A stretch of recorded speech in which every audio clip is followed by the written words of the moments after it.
നായാടി തൊട്ട് നസ്രാണി വരെ ഇപ്പോഴത്തെ ഐക്യതാണ്. അങ്ങനെ ചിന്തിക്കാനുള്ള ഒരു അവസ്ഥയിലേക്ക് കേരള രാഷ്ട്രീയം കൊണ്ടെത്തിച്ചു. നായാടി തൊട്ട് നസ്രാണി വരുടെ കൂട്ടായ്മ വേണമെന്നാണ് ഞങ്ങൾ മൈസൂരിൽ കൂടി യോഗം തീരുമാനിച്ചത്. നസ്രാണിനെ ഒഴിവാക്കുന്നതിൽ കാര്യമില്ല, അവരും കൂടെ വേണം. ഇതൊരു പുതിയ അഭിപ്രായമൊന്നുമല്ല സച്ചിദാനന്ദ സ്വാമി പറഞ്ഞത്. പുള്ളി ആ യോഗത്തിൽ ചെറിയൊരു മുഖ്യാവനം പ്രമാണിയാകാനായിട്ട് ചെയ്തെന്ന് മാത്രമേ ഉള്ളൂ. അതിനകത്ത് വലിയ കാര്യമുള്ള കാര്യമൊന്നുമില്ല. ഇതെത്രയോ കൊല്ലങ്ങൾക്ക് മുമ്പ് ഞങ്ങൾ പറഞ്ഞ് ഞങ്ങളുടെ സ്ഥാപനങ്ങൾ നടപ്പാക്കിക്കൊണ്ടിരിക്കുകയല്ലേ. SNDP യോഗത്തിൻ്റെയും ശാഖകളുടെയും യൂണിയനും ഒക്കെ നടത്തിക്കൊണ്ടിരിക്കുന്ന ക്ഷേത്രങ്ങളിൽ ഉടുപ്പിട്ടുണ്ട് കയറണമെന്ന് ഞങ്ങൾ പ്രമേയം പാസാക്കി സർക്കാർ അവർക്ക് പലർക്കും കൊടുത്തിട്ടുണ്ട്. ഹിന്ദുക്കളിൽ തന്നെ ഒരുപാട് വിഭാഗങ്ങളുണ്ട്. അതുകൊണ്ട് ഈ വിഭാഗങ്ങൾ ഈ ഐത്തവും വന്ന് പറഞ്ഞ് അകന്നു നിൽക്കാതെ ഇവരെല്ലാം തന്നെ യോജിച്ചു പോകണമെന്നാണ്. നമസ്തേ, ജന ഡിബേറ്റിലേക്ക് സ്വാഗതം. കേരളത്തിന്റെ മാറിമറിഞ്ഞ രാഷ്ട്രീയ സാഹചര്യത്തിൽ SNDP യോഗം ജനറൽ സെക്രട്ടറി വെള്ളാപ്പള്ളി നടേശൻ ഒരു പുതിയ ചിന്ത മുന്നോട്ട് വയ്ക്കുകയാണ്. നായാടി തൊട്ട് നമ്പൂതിരി വരെ എന്നുള്ള 10 വർഷം മുൻപത്തെ കാഴ്ചപ്പാട് വിപുലീകരിക്കുകയാണ് SNDP യോഗം. നായാടി തൊട്ട് നസ്രാണി വരെ എന്ന് ചിന്തിക്കാനുള്ള അവസ്ഥയിലേക്ക് കേരള രാഷ്ട്രീയം കൊണ്ടെത്തിച്ചുവെന്ന് വെള്ളാപ്പള്ളി നടേശൻ തുറന്നു പറയുന്നു. സനാതനധർമ്മം തലങ്ങും വിലങ്ങും ആക്രമിക്കപ്പെടുമ്പോൾ വെള്ളാപ്പള്ളി നടേശൻ ഉയർത്തിവിട്ട ചിന്താധാരയുടെ വിവിധ വശങ്ങൾ പരിശോധിക്കുകയാണ് ജനൻ ഡിബേറ്റ്. ഈ ചർച്ചയിൽ അതിഥികളായി പങ്കെടുക്കുന്നത് RV ബാബു, ഹിന്ദു ഐക്യവേദി; കാസയുടെ പ്രതിനിധി Kevin Peter; ex Islamist doctor Arif Hussain; doctor B Jayaraj, ഇടതു നിരീക്ഷകൻ. ആദ്യം ശ്രീ RV ബാബുവിലേക്കാണ്. ശ്രീ RV ബാബു, വെള്ളാപ്പള്ളി നടേശൻ്റെ ഈ പ്രസ്താവന യഥാർത്ഥത്തിൽ ഇത് ഇന്ന് ആദ്യമായി വരുന്നതല്ല.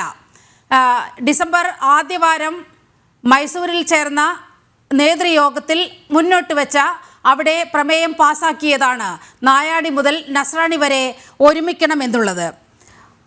നായാടി തൊട്ട് നമ്പൂതിരി വരെയുള്ള കാഴ്ചപ്പാട് മാറി മറിഞ്ഞു എന്നാണ് അദ്ദേഹം പറയുന്നത്. കഴിഞ്ഞ 10 വർഷം കൊണ്ട് ആ ഒരു കാഴ്ചപ്പാട് മാറിക്കൊണ്ട് നസ്രാണി വരെ എന്ന് വിപുലീകരിക്കണമെന്ന് അദ്ദേഹം പറയുമ്പോൾ അദ്ദേഹം പറയാതെ പറയുന്ന കാര്യങ്ങൾ എന്തെല്ലാമാണ്? വെള്ളാപ്പള്ളി നടേശൻ ഇന്ന് നടത്തിയിട്ടുള്ള പ്രസ്താവന അദ്ദേഹം നേരത്തെ സൂചിപ്പിച്ച പോലെ തന്നെ അത് മൈസൂരിൽ അവരുടെ നേതൃയോഗം പാസാക്കിയ പ്രമേയത്തിന്റെ അടിസ്ഥാനത്തിൽ തന്നെ ഉറച്ചു നിന്നുകൊണ്ട് പറഞ്ഞ അഭിപ്രായമാണ്. നസ്രാണി മുതൽ അല്ലെങ്കിൽ നായാടി മുതൽ നസ്രാണി വരെയുള്ളവരുടെ ഐക്യം ഉണ്ടാവണം. ശരിക്ക് നേരത്തെ സൂചിപ്പിച്ച മുദ്രാവാക്യം നായാടി മുതൽ നമ്പൂതിരി വരെ എന്നുള്ള മുദ്രാവാക്യമായിരുന്നു. എന്ന് വെച്ചാൽ ഭൂരിപക്ഷ സമൂഹത്തിന്റെ ഐക്യം, ഹിന്ദു സമൂഹത്തിന്റെ ഐക്യം. അതിന് അദ്ദേഹം ഒരു പ്രാസം ഒപ്പിച്ച് നായാടി മുതൽ നമ്പൂതിരി വരെ എന്നുള്ളത് അതിനൊരു അട്രാക്ഷൻ ഉണ്ടല്ലോ. അതിനൊരു എന്താ പറയുക, നമുക്കത് കേൾക്കുന്ന സമയത്ത് അതിനൊരു സുഖമുണ്ട്. നായാടി മുതൽ നമ്പൂതിരി വരെയുള്ളവരുടെ എന്ന് പറയുമ്പോൾ എല്ലാ വിഭാഗങ്ങളെയും ഉൾക്കൊള്ളുന്നവരുടെ ഐക്യം. അന്ന് ആ മുദ്രാവാക്യം മുഴക്കുമ്പോൾ കേരളത്തിലെ ഹിന്ദു സമൂഹം, ആ സമൂഹം അനുഭവിക്കുന്ന ഓരോ വിഭാഗങ്ങളും അനുഭവിച്ചു കൊണ്ടിരുന്ന പിന്നോക്കാവസ്ഥയുണ്ട്, സർക്കാരിന്റെ ഭാഗത്തു നിന്നുള്ള അവഗണനയുണ്ട്, സാംസ്കാരികമായും മതപരമായും ഹിന്ദു സമൂഹം നേരിട്ടുകൊണ്ടിരുന്ന ഭീഷണികളുണ്ട്. അതെല്ലാം മുന്നിൽ കണ്ടുകൊണ്ടാണ് അന്ന് വെള്ളാപ്പള്ളി നടേശൻ ഭൂരിപക്ഷ സമൂഹത്തിന്റെ ഐക്യം, ആ മുദ്രാവാക്യം മുന്നിൽ വെച്ചുകൊണ്ടാണ് വെള്ളാപ്പള്ളി സമത്വ മുന്നേറ്റ യാത്ര നടത്തിയത്. അതിനെ തുടർന്നാണ് BDJS എന്ന രാഷ്ട്രീയ സംഘടന വരെ ഉണ്ടായത്. അപ്പോ അന്ന് ഉയർത്തിയ മുദ്രാവാക്യം ശരിക്കും പറഞ്ഞാൽ അത് അന്ന് NSSഉം SNDPയും ചേർന്നുകൊണ്ട് തന്നെ ഒരു വലിയ മുന്നേറ്റമായിട്ട് കേരളത്തിൽ വളർന്നു വന്നതാണ്. പിൽക്കാലത്ത് ആ സംഘടനകളുടെ നേതൃത്വങ്ങൾ തമ്മിൽ ചില അഭിപ്രായ വ്യത്യാസങ്ങൾ വന്നപ്പോൾ ആശയതലത്തിൽ ആ ഐക്യം എന്നുള്ളതിനെ സംബന്ധിച്ചിടത്തോളം NSSഉം SNDPയും അത് ഉപേക്ഷിച്ചിട്ടില്ല. പക്ഷേ ആ മുന്നേറ്റം, ഒരുമിച്ചുള്ള മുന്നേറ്റം സാധ്യമാകാതെ പോയി. പക്ഷെ ആശയതലത്തിൽ ഹിന്ദു ഐക്യം എന്നുള്ളത് ഈ രണ്ട് സംഘടനകളും കേരളത്തിലെ മിക്കവാറും എല്ലാ ഹിന്ദു സംഘടനകളും വെച്ചു പുലർത്തുന്ന ഒരു ആശയമാണ്.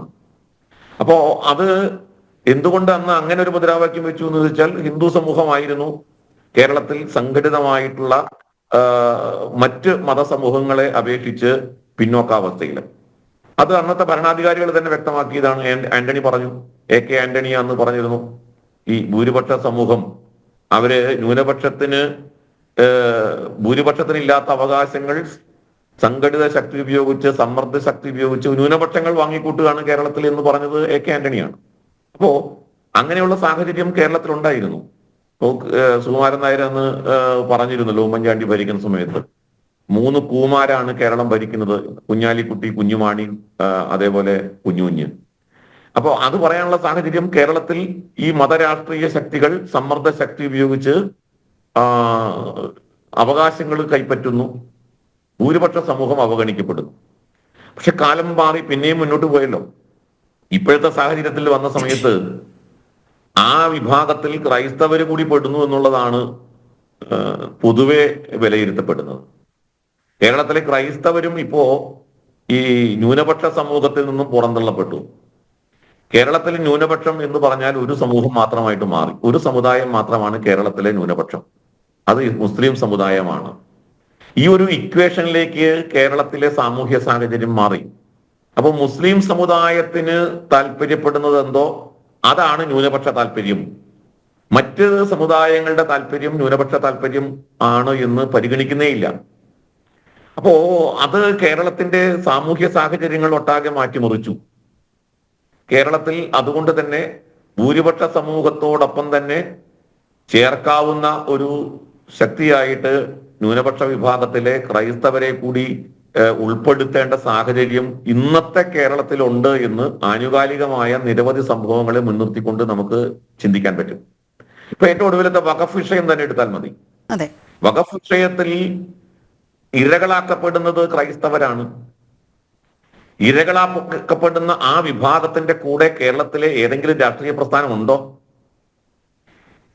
ഈ മുനമ്പത്ത് ചെന്നിട്ട് നിങ്ങളുടെ കൂടെയാണ് എന്ന് പറയുന്നവര് വഖഫ് നിയമത്തെ കുറിച്ചുള്ള അവരുടെ നിലപാടെന്താണ്? ആത്യന്തികമായി സാമാന്യ ബുദ്ധിയുള്ള അരിയാഹാരം കഴിക്കുന്ന എല്ലാവർക്കും അറിയാം ഈ വിഷയങ്ങൾക്ക് മുഴുവൻ കാരണമായിട്ടുള്ളത് വഖഫ് നിയമമാണ്. ആ വഖഫ് നിയമത്തിന്റെ അടിസ്ഥാനത്തിലാണ് മുനമ്പം ഭൂമിയുടെ മേൽ അവകാശവാദം ഉന്നയിക്കുന്നത് എന്നുള്ള കാര്യത്തിൽ യാതൊരു സംശയമില്ല. അപ്പൊ ആ നിയമം ഒരു കരിനിയമമാണ് എന്നുള്ള കാര്യത്തിൽ ആർക്കും സംശയം വേണ്ട. പക്ഷേ കേരളത്തിൽ മുസ്ലിം സമുദായം അതിനെ അംഗീകരിക്കുന്നില്ല. അത് വഖഫ് ഭൂമിയാണ് എന്നുള്ള കാര്യത്തിൽ മുസ്ലിം സംഘടനകൾ ഒറ്റക്കെട്ടാണ് ഇപ്പോ. അങ്ങനെയല്ലെന്ന് തുടക്കത്തിൽ പറഞ്ഞെങ്കിലും പിന്നീട് മുസ്ലിം ലീഗ് അടക്കമുള്ള സംഘടനകൾ അഭിപ്രായം മാറ്റി. അതോടെ ഈ മുന്നണികൾ, കോൺഗ്രസ് ആകട്ടെ കമ്മ്യൂണിസ്റ്റ് പാർട്ടി ആകട്ടെ, മുസ്ലിം ലീഗിന്റെ അടക്കമുള്ള മുസ്ലിം സമുദായത്തിന്റെ അഭിപ്രായം മാറിയപ്പോൾ കോൺഗ്രസിന് ഇപ്പോ അഭിപ്രായം പരസ്യമായി പറയാൻ ഭയമാണ്. കമ്മ്യൂണിസ്റ്റ് പാർട്ടി നേരത്തെ തന്നെ പറഞ്ഞിട്ടില്ല. അപ്പോ ഇസ്ലാമിക താല്പര്യം മാത്രം പരിഗണിക്കപ്പെടുന്ന ഒരു രീതിയിലേക്ക് കേരളത്തിന്റെ രാഷ്ട്രീയ സാഹചര്യം മാറി എന്ന് വെച്ചാൽ കേരളം സമ്പൂർണമായി ഒരു ഇസ്ലാമൈസേഷൻ എന്നുള്ള രാഷ്ട്രീയമായിട്ടും സാമൂഹ്യമായിട്ടും ഒക്കെ ഇസ്ലാമൈസേഷന് കീഴ്പ്പെടുന്ന സാഹചര്യത്തിലേക്ക് മാറിക്കൊണ്ടിരിക്കുന്നു. ഇവിടെ അപ്പോൾ ക്രൈസ്തവരും ഒറ്റപ്പെടുന്ന സാഹചര്യമാണ്. അപ്പോൾ ക്രൈസ്തവരും ഹിന്ദുക്കളും ഒരേപോലെ തന്നെ നീതി നിഷേധിക്കപ്പെടുന്ന ഒരു ജനവിഭാഗമായിട്ട് കേരളത്തിൽ മാറുന്നു. അതിന് ഉത്തരവാദികൾ കേരളം ഭരിക്കുന്നവരാണ്, കേരളത്തിലെ പ്രതിപക്ഷ രാഷ്ട്രീയ പ്രസ്ഥാനങ്ങളാണ്. അപ്പൊ അങ്ങനെ ഒരു സാഹചര്യം ഇപ്പോൾ കേരളത്തിലുള്ളത് കൊണ്ട് വെള്ളാപ്പള്ളി നടേശൻ ഉയർത്തിക്കൊണ്ടുവരുന്ന ഈ മുദ്രാവാക്യം തീർച്ചയായും പ്രസക്തമാണ്, ചർച്ച ചെയ്യപ്പെടേണ്ടതാണ്. ആ കാര്യത്തിൽ യാതൊരു സംശയവുമില്ല. യോജിക്കാവുന്ന മേഖലകൾ ഏതൊക്കെയുണ്ടോ അവിടെയൊക്കെ യോജിച്ചുകൊണ്ട് തങ്ങൾക്ക് നിഷേധിക്കപ്പെട്ട അവകാശങ്ങൾ വാങ്ങാൻ, തങ്ങൾക്ക് അവകാശപ്പെട്ടത് നിഷേധിക്കപ്പെടുന്നതിനെതിരായി പ്രതികരിക്കാൻ അത്തരത്തിലുള്ള ഒരു കൂട്ടായ്മ കേരളത്തിൽ രൂപപ്പെടും. അത് കാലത്തിന്റെ ആവശ്യമാണ്. അതിനി ആര് നിഷേധിച്ചാലും ആർക്ക് ഇഷ്ടപ്പെട്ടാലും ഇല്ലെങ്കിലും കാലം അതിന് തക്ക രീതിയിലുള്ള സാഹചര്യം ഒരുക്കും. ആ രീതിയിലേക്കാണ് കേരളം ഇനി മുന്നോട്ട് പോകുന്നത് എന്ന ഒരു പ്രാഥമിക വിലയിരുത്തലാണ് ഈ വിഷയത്തിൽ വെള്ളാപ്പള്ളിയുടെ പ്രസ്താവനയുമായിട്ട് ചിന്തിക്കുമ്പോൾ എനിക്ക് തോന്നുന്നത്. നീലിമ, ഓക്കെ, ഞാൻ ex Muslim activist doctor Arif ഹുസൈനിലേക്ക് പോവുകയാണ്. ഡോക്ടർ ആരിഫ് ഹുസൈൻ, 10 വർഷം മുമ്പ് വെള്ളാപ്പള്ളി നടേശൻ പറഞ്ഞു വെച്ചത് നായാടി മുതൽ നമ്പൂതിരി വരെയുള്ള സമുദായങ്ങളുടെ ഐക്യമായിരുന്നു. ഇന്ന് അദ്ദേഹം ഈ 2025 എത്തുമ്പോൾ ആ ഒരു മുദ്രാവാക്യത്തിൻ്റെ വ്യാപ്തി വർദ്ധിപ്പിക്കുകയാണ്. കേരളത്തിൽ നിലനിൽക്കുന്ന കഴിഞ്ഞ 10 വർഷമായി ഇവിടുത്തെ ഭൂരിപക്ഷ സമുദായം അഭിമുഖീകരിക്കുന്ന ചില പ്രശ്നങ്ങളുണ്ട്. അത് ഒരു തരത്തിലുള്ള ആക്രമണമായി പോലും വളരുന്ന ഒരു ഘട്ടത്തിലാണ് ശ്രീ വെള്ളാപ്പള്ളി നടേശന് ഇത്തരത്തിലൊരു പ്രസ്താവന നടത്തേണ്ടി വരുന്നത്? എങ്ങനെയാണ് കഴിഞ്ഞ 10 വർഷം കൊണ്ട് കേരളത്തിൽ ഇങ്ങനെയൊരു സമൂലമായ മാറ്റം ഉടലെടുക്കുന്നത്? നമ്മുടെ നാട്ടിൽ സംഭവിച്ചുകൊണ്ടിരിക്കുന്ന രാഷ്ട്രീയപരമായിട്ടുള്ള മതപരമായിട്ടുള്ള ധ്രുവീകരണം, അതിൻ്റെ ഒരു പ്രധാനപ്പെട്ട വശം നമ്മളെപ്പോഴും ഉയർത്തി കാണിക്കാറുണ്ട്. ഈ ഐഡന്റിറ്റി പൊളിറ്റിക്സ് എന്ന് പറയുന്ന ഒരു വിഷയം, അത് വെച്ചുകൊണ്ട് രാഷ്ട്രീയത്തെ വലിയ തോതിൽ മലിനമാക്കുന്ന ഒരു അവസ്ഥ, അത് ഉള്ളവർക്ക് മാത്രമേ നിലനിൽപ്പുള്ളൂ എന്ന് പറയുന്ന ഒരവസ്ഥ, അത് വെച്ചുകൊണ്ട് കാര്യങ്ങൾ കാണണം, അത് വെച്ചുകൊണ്ട് മാത്രമേ കാണാൻ പാടുള്ളൂ. അതിന് എതിരായി വരുന്ന രീതിയിൽ ഒരു വിഷയം വന്നു കഴിഞ്ഞാൽ അവിടെ ഒന്നും ചെയ്യില്ല, മൗനം മാത്രമാണ് എന്നുള്ളതൊക്കെ നമ്മൾ സ്ഥിരമായിട്ട് കാണുന്നു, അതിനെ വിമർശിക്കുന്നു. ഇപ്പോൾ ഇവിടെ സൂചിപ്പിച്ച പോലെ മുനമ്പം വിഷയത്തിലും അതുപോലെ പല വിഷയങ്ങളിലും മുനമ്പം വിഷയം വലിയൊരു ഉദാഹരണമാണ്. വഖഫ് നിയമവുമായി ബന്ധപ്പെടുത്തി നമ്മൾ പറയുന്നു. അതായത് നിയമസഭയിൽ ആ വിഷയത്തെക്കുറിച്ച് വരുമ്പോൾ അവിടെ പറയുന്നത് എന്താണ്? ഇത് വഖഫുമായിട്ട് ബന്ധമില്ല എന്ന് പറയാൻ വേണ്ടിയിട്ട് ശ്രമിക്കുക, ഇത് വഖഫ് ഭൂമി അല്ല എന്ന് പറയാൻ വേണ്ടിയിട്ട് ശ്രമിച്ചുകൊണ്ട് നടക്കുന്ന ഒരു കാഴ്ചയും, അത് കഴിഞ്ഞിട്ട് നിയമസഭയിൽ ഏകപക്ഷീയമായ ഒരു സർവകക്ഷി എന്നുള്ള രീതിയിൽ തന്നെ രണ്ട് പ്രതിപക്ഷവും അതുപോലെ തന്നെ ഭരണപക്ഷവും ഇതിനെതിരെ നിലപാടെടുക്കുക, വഖഫ് നിയമത്തിനെതിരെ, അതിൻ്റെ അമെൻമെന്റിനെതിരെ. എന്നിട്ട് ഇപ്പുറത്ത് വന്നിട്ട് അതിനെക്കുറിച്ച് പറയുന്നു, അവർക്ക് ഒപ്പമാണെന്ന് പറയാൻ വേണ്ടിയിട്ട് ശ്രമിക്കുന്നു. പക്ഷെ അത് കൈവിട്ടു പോകുന്ന ഒരവസ്ഥ, ഇതാണ് നമ്മളൊക്കെ കണ്ടത്. എന്താണ് അതിന്റെ കാരണം അവിടെ പ്രതിസ്ഥാനത്ത് വരുന്നത് ഒരു പ്രത്യേക മതവും അവരുടെ ഐഡന്റിറ്റി പൊളിറ്റിക്സും അവരുടെ നിയമങ്ങളും മാത്രം ആവുമ്പോൾ അവിടെ ചില നിയമങ്ങൾ, ചില രീതികൾ അവിടെ അവലംബിക്കേണ്ടി വരികയാണ്. ചിലപ്പോൾ മൗനം തന്നെ വേണ്ടി വരുന്നു. ഇതാണ് അവിടെ സംഭവിക്കുന്നത്. ഇതൊന്നും കണ്ടിട്ട് തിരിച്ചറിയാതെ നിൽക്കുന്ന ഒരു കാലഘട്ടം, ഇതൊന്നും കണ്ടാൽ മനസ്സിലാകാത്ത ഒരു കാലഘട്ടം, അതൊക്കെ കഴിഞ്ഞു എന്നുള്ളതാണ് ആദ്യം ഈ രാഷ്ട്രീയം കൊണ്ട് നടക്കുന്ന ആളുകൾ മനസ്സിലാക്കേണ്ടത്.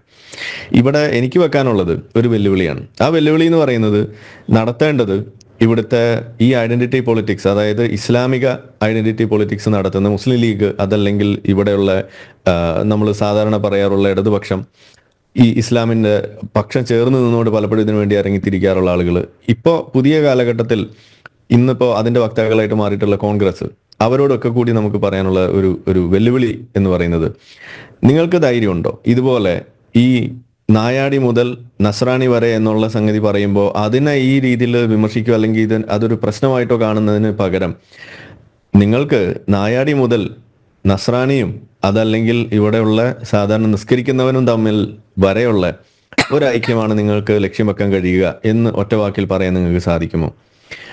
അങ്ങനെ സാധിച്ചാൽ തന്നെ ഒരു കാര്യം ഇവിടെ വ്യക്തമാണ്. കാരണം ഈ ഐഡന്റിറ്റി പൊളിറ്റിക്സ് കൊണ്ട് നടക്കുക, അതൊന്ന് ഏറ്റവും കൂടുതൽ ഉയർത്തി വെക്കുന്ന ആരാണ് എന്നുള്ളത് ഇവിടെ വെളിച്ചത്ത് വരും. അതിവിടെ നസ്രാണികളല്ല, അതിവിടെ കൊണ്ടു നടക്കുന്നത് ഇവിടുത്തെ ജാതി വ്യവസ്ഥിതിയുടെ ഭാഗമായിട്ടുള്ള ഏതെങ്കിലും കൂട്ടം ആളുകളും അല്ല. അവരുടേതായിട്ടുള്ള ഇൻഡിവിജ്വൽ സംഘടനകളൊക്കെ ഉണ്ട്. ഇപ്പൊ NSS ഉണ്ട്, അതല്ലെങ്കിൽ SNDP ഒക്കെ ഉണ്ട് എന്ന് പറയുമ്പോൾ പോലും അവരെപ്പോഴും നിൽക്കുന്നത് എവിടെയാണ്? അവർ നിൽക്കുന്നത് ഒരു ബഹുജന കൂട്ടായ്മ എന്നുള്ള രീതിയിലുള്ള പാർട്ടികളുടെ ഒപ്പം ചേരാൻ തന്നെയാണ് അവരെപ്പോഴും നിന്നിട്ടുള്ളൂ. ഒരു പക്ഷേ നിങ്ങൾക്ക് തന്നെ മനസ്സിലാവും, ഇടതുപക്ഷത്തിന്റെ കൂടെയൊക്കെ ആയിരുന്നു വലിയ കാലത്തോളം ഈ പല ജാതി സംഘടനകളും ഉണ്ടായിരുന്നത്. അത് കഴിഞ്ഞതിന് ശേഷം ഇപ്പൊ NSSനെ കുറിച്ചൊക്കെ പറയുമ്പോൾ അവിടെ പലപ്പോഴും BJPയോട് ചേരുന്നത് കാണാം. പിന്നെ ഈ ഏറ്റവും ഒടുവിൽ നമ്മൾ BDJS അങ്ങനെയുള്ള അസോസിയേഷൻസ് ഒക്കെ നമ്മൾ പറയുമ്പോൾ അപ്പോൾ പോലും അവർ ചേരുന്നത് മെയിൻ സ്ട്രീം പാർട്ടികളോടൊപ്പമാണ്. അങ്ങനെ നിന്നുകൊണ്ട് തന്നെയാണ് കാര്യങ്ങൾ ചെയ്യുന്നത്. എന്നാൽ ഇവിടെ നമ്മൾ കാണുന്നത് ഇന്ത്യയുടെ രൂപീകരണം അടക്കമുള്ള വിഷയത്തിലേക്ക് നമ്മൾ പോയി കഴിഞ്ഞാൽ എപ്പോഴും ഒരു മുസ്ലിം ലീഗ് എന്ന് പറഞ്ഞുകൊണ്ട് മാറി നിൽക്കുക, എന്നിട്ട് അതിൻ്റെ ഭാഗമായിക്കൊണ്ട് രാഷ്ട്രീയ വിലപേശൽ നടത്തുക. ഇത് കാലങ്ങളായിട്ട് നമ്മൾ കണ്ടുകൊണ്ടിരിക്കുമ്പോൾ അത് അവസാനിപ്പിച്ചുകൊണ്ട് ഈ മെയിൻ സ്ട്രീം പാർട്ടികളിൽ നിങ്ങൾക്ക് ഭാഗമായിക്കൊണ്ട് എല്ലാവരുടെയും ഐക്യം ഉറപ്പാക്കിക്കൊണ്ട് ഈ ഐഡന്റിറ്റി പൊളിറ്റിക്സ് മാറ്റി വെച്ചിട്ട് ജനങ്ങളുടെ നന്മയും നാടിൻ്റെ നന്മയുമാണ് ലക്ഷ്യമെന്നുള്ള രീതിയിൽ വെച്ച് കാര്യങ്ങൾ ചെയ്യാൻ സാധിക്കുമോ എന്നതാണ് നമുക്ക് ചോദിക്കാനുള്ളത്. കാരണം അങ്ങനെ ചെയ്താൽ തന്നെ നമ്മുടെ നാട്ടിൽ വലിയൊരു പ്രശ്നം തന്നെ തീരുന്നതാണ് ഞാൻ പറയാം. ഈ രാഷ്ട്രീയത്തിൽ ഈ മതം കലർത്തുകയും അതുപോലെ തന്നെ ഈ വളർന്നു വരുന്ന ചേരി തിരിഞ്ഞിട്ടുള്ള ഈ മതം പറഞ്ഞിട്ടുള്ള ഈ കമ്മ്യൂണൽ ആയിട്ടുള്ള കാര്യങ്ങളും എല്ലാം പരിഹരിക്കുന്നതിന് പോലും വഴിവെക്കുന്ന ഒരു കാര്യമാണത്. ഇപ്പോൾ നമ്മളെ നാട്ടിലൊന്ന് പരിശോധിച്ചാൽ അറിയാം, നോർത്തിൽ വലിയ തോതിൽ ചർച്ചയാവുന്ന ഒരു കാര്യമാണ് ഈ ഹിന്ദു സമൂഹവും അതുപോലെ തന്നെ ക്രിസ്ത്യൻ സമൂഹവും തമ്മിലുള്ള പല പ്രശ്നങ്ങളും, പല രീതിയിലുള്ള പ്രശ്നങ്ങൾ അവിടെ നിലനിൽക്കുന്നു. പ്രത്യേകിച്ച് നോർത്ത് ഈസ്റ്റിലേക്കൊക്കെ പോയി കഴിഞ്ഞാൽ ഈ മതപരിവർത്തനവുമായി ബന്ധപ്പെടുത്തിയിട്ട് എല്ലാ വിഷയങ്ങൾ അവിടെ നടക്കുമ്പോൾ പോലും കേരളം വിട്ടുകഴിയുമ്പോൾ ഒരു ഹിന്ദു ക്രൈസ്തവ വിഷയം അവിടെ ഒരു എൻമിറ്റി അവിടെ ചർച്ചയാകുന്ന ഒരു അവസരത്തിൽ ഇവിടെ കേരളത്തിൽ അതില്ലാതെയാകാൻ സാധിക്കുന്നുണ്ട് എന്നുണ്ടെങ്കിൽ ഒരു കാര്യം വ്യക്തമാണ്, ഇതൊന്നും പരിഹരിക്കപ്പെടാൻ സാധിക്കാത്ത വിഷയങ്ങളല്ല. എല്ലാത്തിലും പരിഹാരങ്ങൾ കണ്ടെത്താൻ കഴിയുന്ന കാര്യങ്ങൾ തന്നെയാണ്, അതിനകത്ത് രമ്യത കണ്ടെത്താൻ കഴിയുന്ന വിഷയങ്ങളാണ്. അപ്പൊ പിന്നെ എന്തുകൊണ്ടാണ് ഈ നൂറ്റാണ്ടുകളായിട്ട് നമ്മൾ ഈ ഹിന്ദു മുസ്ലിം വിഷയത്തിൽ നമുക്കൊരു ഒരു പരിഹാരം കണ്ടെത്താൻ സാധിക്കാത്തത്? അതിൽ ആരാണ് വില്ലിങ് ആകാത്തത് എന്നതാണ് നമ്മളെപ്പോഴും ചോദിക്കേണ്ടി വരുന്നത്. അവിടെ ആ ചോദ്യം അഡ്രസ്സ് ചെയ്യാൻ പോലും, അങ്ങനെ ഒരു ചോദ്യം ഉയർത്താൻ പോലും സാധിക്കാതെ നിൽക്കുകയും പകരം അവിടെ ഐഡന്റിറ്റി പൊളിറ്റിക്സ് വെച്ചുകൊണ്ട് ഇതുപോലെ നടക്കുന്ന ആളുകളെ അവരെ അതിന് പ്രേരിപ്പിക്കുന്ന രീതിയിലേക്ക് കാര്യങ്ങൾ ചെയ്തു വെക്കുകയും അതാണ് ശരിയെന്ന് തോന്നിപ്പിക്കുന്ന രീതിയിൽ നിരന്തരം കാര്യങ്ങൾ പറഞ്ഞു വെക്കുകയും നിയമനിർമ്മാണത്തിൽ ഏർപ്പെടുകയും അതിനെ ശക്തിപ്പെടുത്തുകയും ചെയ്യുമ്പോൾ ഇത് വെറും ഒരു തരത്തിൽ പറഞ്ഞാൽ സമൂഹത്തിൽ ഈ ഐഡന്റിറ്റി പൊളിറ്റിക്സോ അല്ലെങ്കിൽ ഇസ്ലാമിക വൽക്കരണത്തെയോ അനുകൂലിക്കുന്നു എന്നതിനപ്പുറത്തേക്ക് അടിസ്ഥാനപരമായിട്ട് സെക്യുലറിസം എന്ന് പറയുന്ന ആശയത്തെ തന്നെയാണ് കുഴിച്ചുമൂടുന്നത്. ഇതാണ് നമുക്ക് അതിനകത്ത് പറയാനുള്ളത്. വെള്ളാപ്പള്ളി നടേശന്റെ ഈ ആഹ്വാനത്തെ ക്രൈസ്തവ സഭകൾ, ക്രൈസ്തവ ജനത എങ്ങനെ കാണുന്നു എന്നതുകൂടി നമുക്ക് പരിശോധിക്കേണ്ടതുണ്ട് ആദ്യഘട്ടത്തിൽ. ശ്രീ കെവിൻ പീറ്റർ, വെള്ളാപ്പള്ളി നടേശന്റെ വാക്കുകളാണ് ഞാൻ പറയുന്നത്. നസ്രാണിയെ ഒഴിവാക്കിയിട്ട് കാര്യമില്ല, അവരും കൂടെ വേണം. കേരളത്തെ സംബന്ധിച്ചിടത്തോളം സാമാന്യം നല്ല ശതമാനം നസ്രാണികളുണ്ട്. അവർക്ക് ഒരുപാട് അവശതകളും പ്രയാസങ്ങളും ഇപ്പോൾ വന്നുകൊണ്ടിരിക്കുകയാണ്. അവരുടെ ആവശ്യങ്ങൾ പരിഗണിക്കാനോ അവരുടെ പരിരക്ഷയ്ക്ക് നിൽക്കാനോ ആരുമില്ലാത്ത ഒരവസ്ഥ ഇപ്പോൾ വന്നിരിക്കുകയാണ്. അതുകൊണ്ട് തന്നെയാണ് ഈ മുദ്രാവാക്യം ത്തിൻ്റെ വ്യാപ്തി കൂട്ടുന്നത്. നായാടി മുതൽ നസ്രാണി വരെ എന്ന മുദ്രാവാക്യത്തിലേക്ക് എത്തണമെന്ന് SNDP യോഗം ജനറൽ സെക്രട്ടറി വെള്ളാപ്പള്ളി നടേശൻ പറയുന്നത്. എങ്ങനെയാണ് ക്രൈസ്തവ ജനവിഭാഗം ഈ മുദ്രാവാക്യത്തെ സ്വീകരിക്കുന്നത്? ശരിക്കും ശ്രീ വെള്ളാപ്പള്ളി നടേശന്റെ ആ ഒരു പുറത്തു വന്ന നിലപാട്, അത് കഴിഞ്ഞ ഡിസംബറിൽ അവരുടെ സമ്മേളനത്തെ തുടർന്ന് പുറത്തു വന്ന അവരെടുത്ത തീരുമാനമാണ്. ആ നിലപാടാണ് അദ്ദേഹം ഒരിക്കൽ കൂടി ഇപ്പോൾ പറഞ്ഞിരിക്കുന്നത്. ശരിക്കും ആ ഒരു നിലപാട് എന്ന് പറയുന്നത് യാഥാർത്ഥ്യം തിരിച്ചറിഞ്ഞുകൊണ്ടുള്ള, ഇന്നത്തെ കാലഘട്ടത്തിൽ കേരളത്തിൽ എന്താണ്, രാജ്യത്ത് എന്താണ് സംഭവിക്കുന്നത് എന്നുള്ളത് പൂർണ്ണമായും മനസ്സിലാക്കിക്കൊണ്ടുള്ള ഒരു നിലപാടാണ്. അതിനെ എല്ലാ ക്രൈസ്തവ സഭാ വിശ്വാസികളുടെയും സംഘടന എന്ന നിലയിൽ ഞങ്ങൾ അതിനെ സ്വാഗതം ചെയ്യുന്നു, പൂർണ്ണമായി പിന്തുണയ്ക്കുകയാണ് ചെയ്യുന്നത്. കാരണം അത് കാലഘട്ടത്തിന്റെ ആവശ്യമാണ്, അനിവാര്യതയാണ്. മുൻപ് ഇങ്ങനെ അദ്ദേഹം പറഞ്ഞിരുന്നത് നായാടി മുതൽ നമ്പൂതിരി വരെ എന്നുള്ളതാണ് അദ്ദേഹം പറഞ്ഞത്. പക്ഷെ ആ 15-20 വർഷത്തേക്ക് ശേഷം ആ സാഹചര്യങ്ങൾ മൊത്തം മാറി. ആ കാലഘട്ടമല്ല ഇന്നുള്ളത്. ഇന്ന് ശരിക്കും അദ്ദേഹം നായാടി മുതൽ നമ്പൂതിരി വരെയല്ല, അത് നസ്രാണി വരെയാണെന്ന് പറയുമ്പോൾ അതിന്റെ ഒരു ടോട്ടലായി നമ്മൾ നോക്കിയാൽ ഒരു ഹിന്ദു ക്രിസ്ത്യൻ ഐക്യമാണ് പുള്ളി പറയുന്നത്. കാരണം എന്ന് വെച്ച് കഴിഞ്ഞാൽ രണ്ട് സമുദായങ്ങളും, ഹൈന്ദവ സമുദായവും ക്രൈസ്തവ സമുദായവും സമാനമായ അനവധി പ്രശ്നങ്ങൾ ഇവിടെ നേരിട്ടുകൊണ്ടിരിക്കുക. സമാനമായ ഒത്തിരി പ്രശ്നങ്ങൾ നേരിടുന്നുണ്ട്.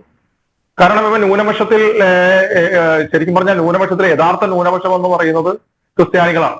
പക്ഷെ ഇപ്പൊ നേരത്തെ RV ബാബു ജി സൂചിപ്പിച്ചതുപോലെ ഇവിടെ ന്യൂനപക്ഷം എന്ന് പറയുന്നത് കണ്ണ് കിട്ടാതിരിക്കാൻ വേണ്ടിയിട്ട് മാത്രമാണ് മുസ്ലിം സമുദായത്തിനൊപ്പം ക്രിസ്ത്യൻ സമുദായത്തിൽ നിർത്തിയിരിക്കുന്നത്. കാരണം കിട്ടുന്ന ന്യൂനപക്ഷത്തിന് മേൽ കിട്ടുന്ന തെറികളെല്ലാം ക്രിസ്ത്യാനികൾക്ക് കൂടി ഇരിക്കട്ടെ, ബാക്കി ആനുകൂല്യങ്ങളും അവകാശങ്ങളെല്ലാം ഞങ്ങൾ മാത്രം അനുഭവിച്ചുകൊള്ളാം എന്നുള്ളൊരു നിലപാടാണ് മുസ്ലിം സമുദായം എടുക്കുന്നത്.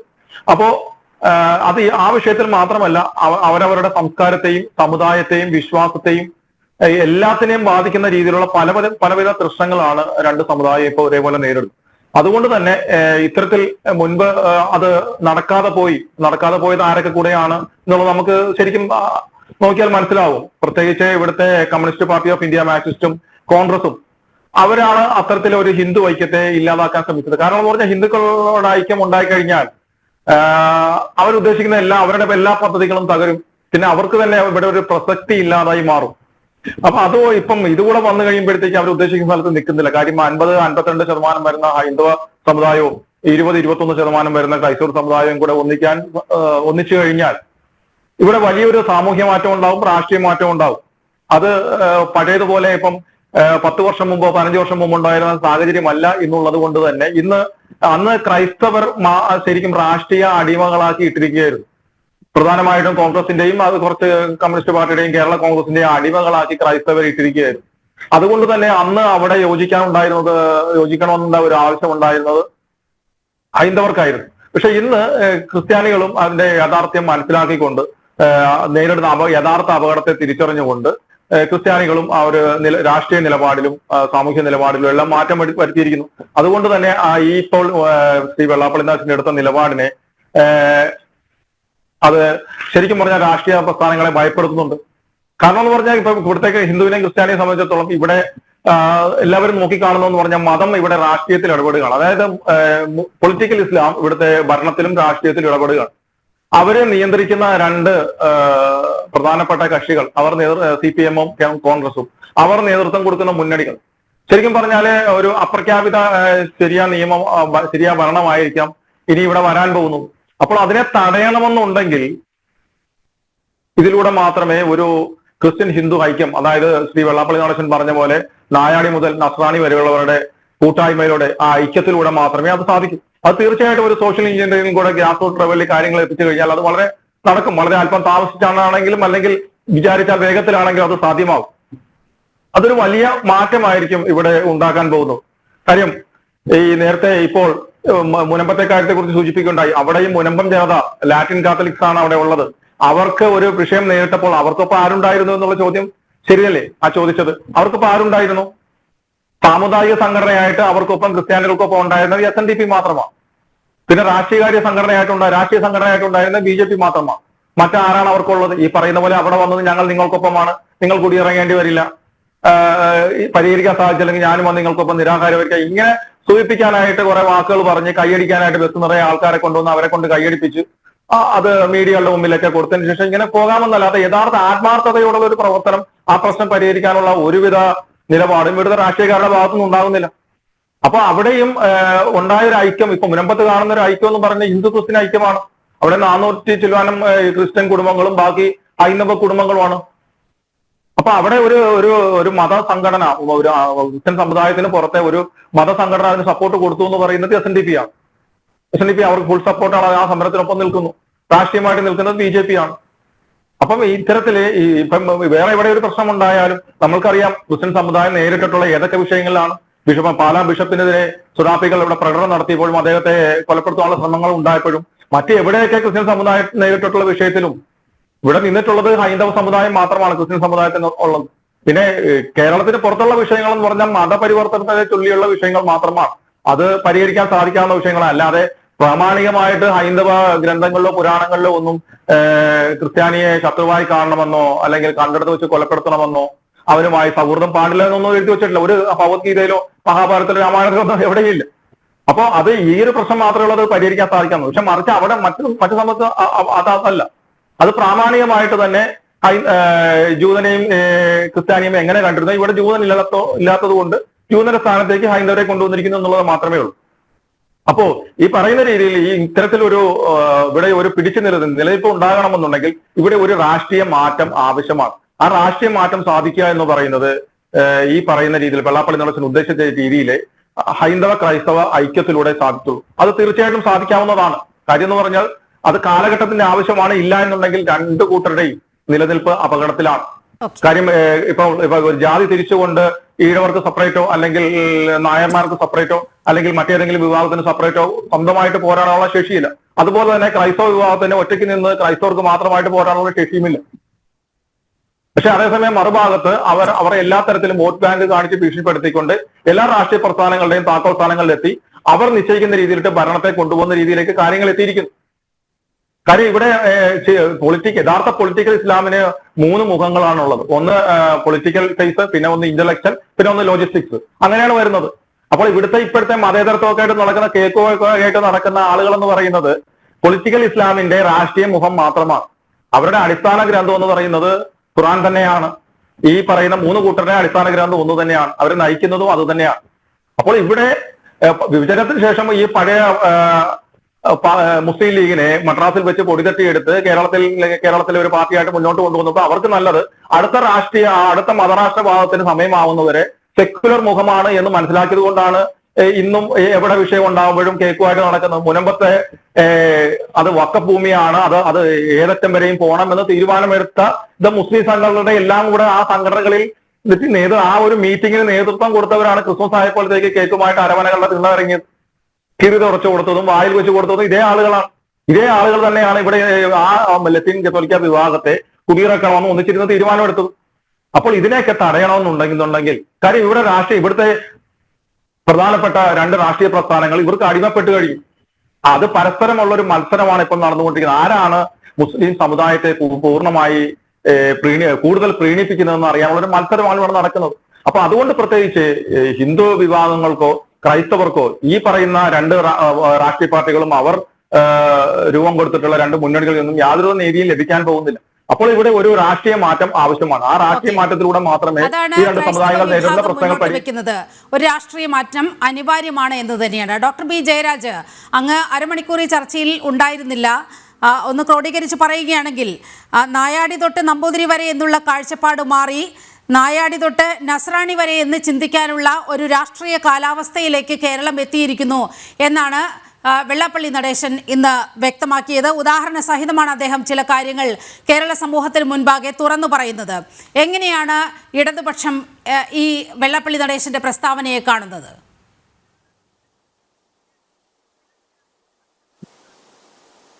വെള്ളാപ്പള്ളി നടേശന്റെ പ്രസ്താവന തികച്ചും സ്വാഗതാർഹമായ ഒരു പ്രസ്താവന തന്നെയാണ്. അതിനകത്ത് യാതൊരു സംശയമില്ല.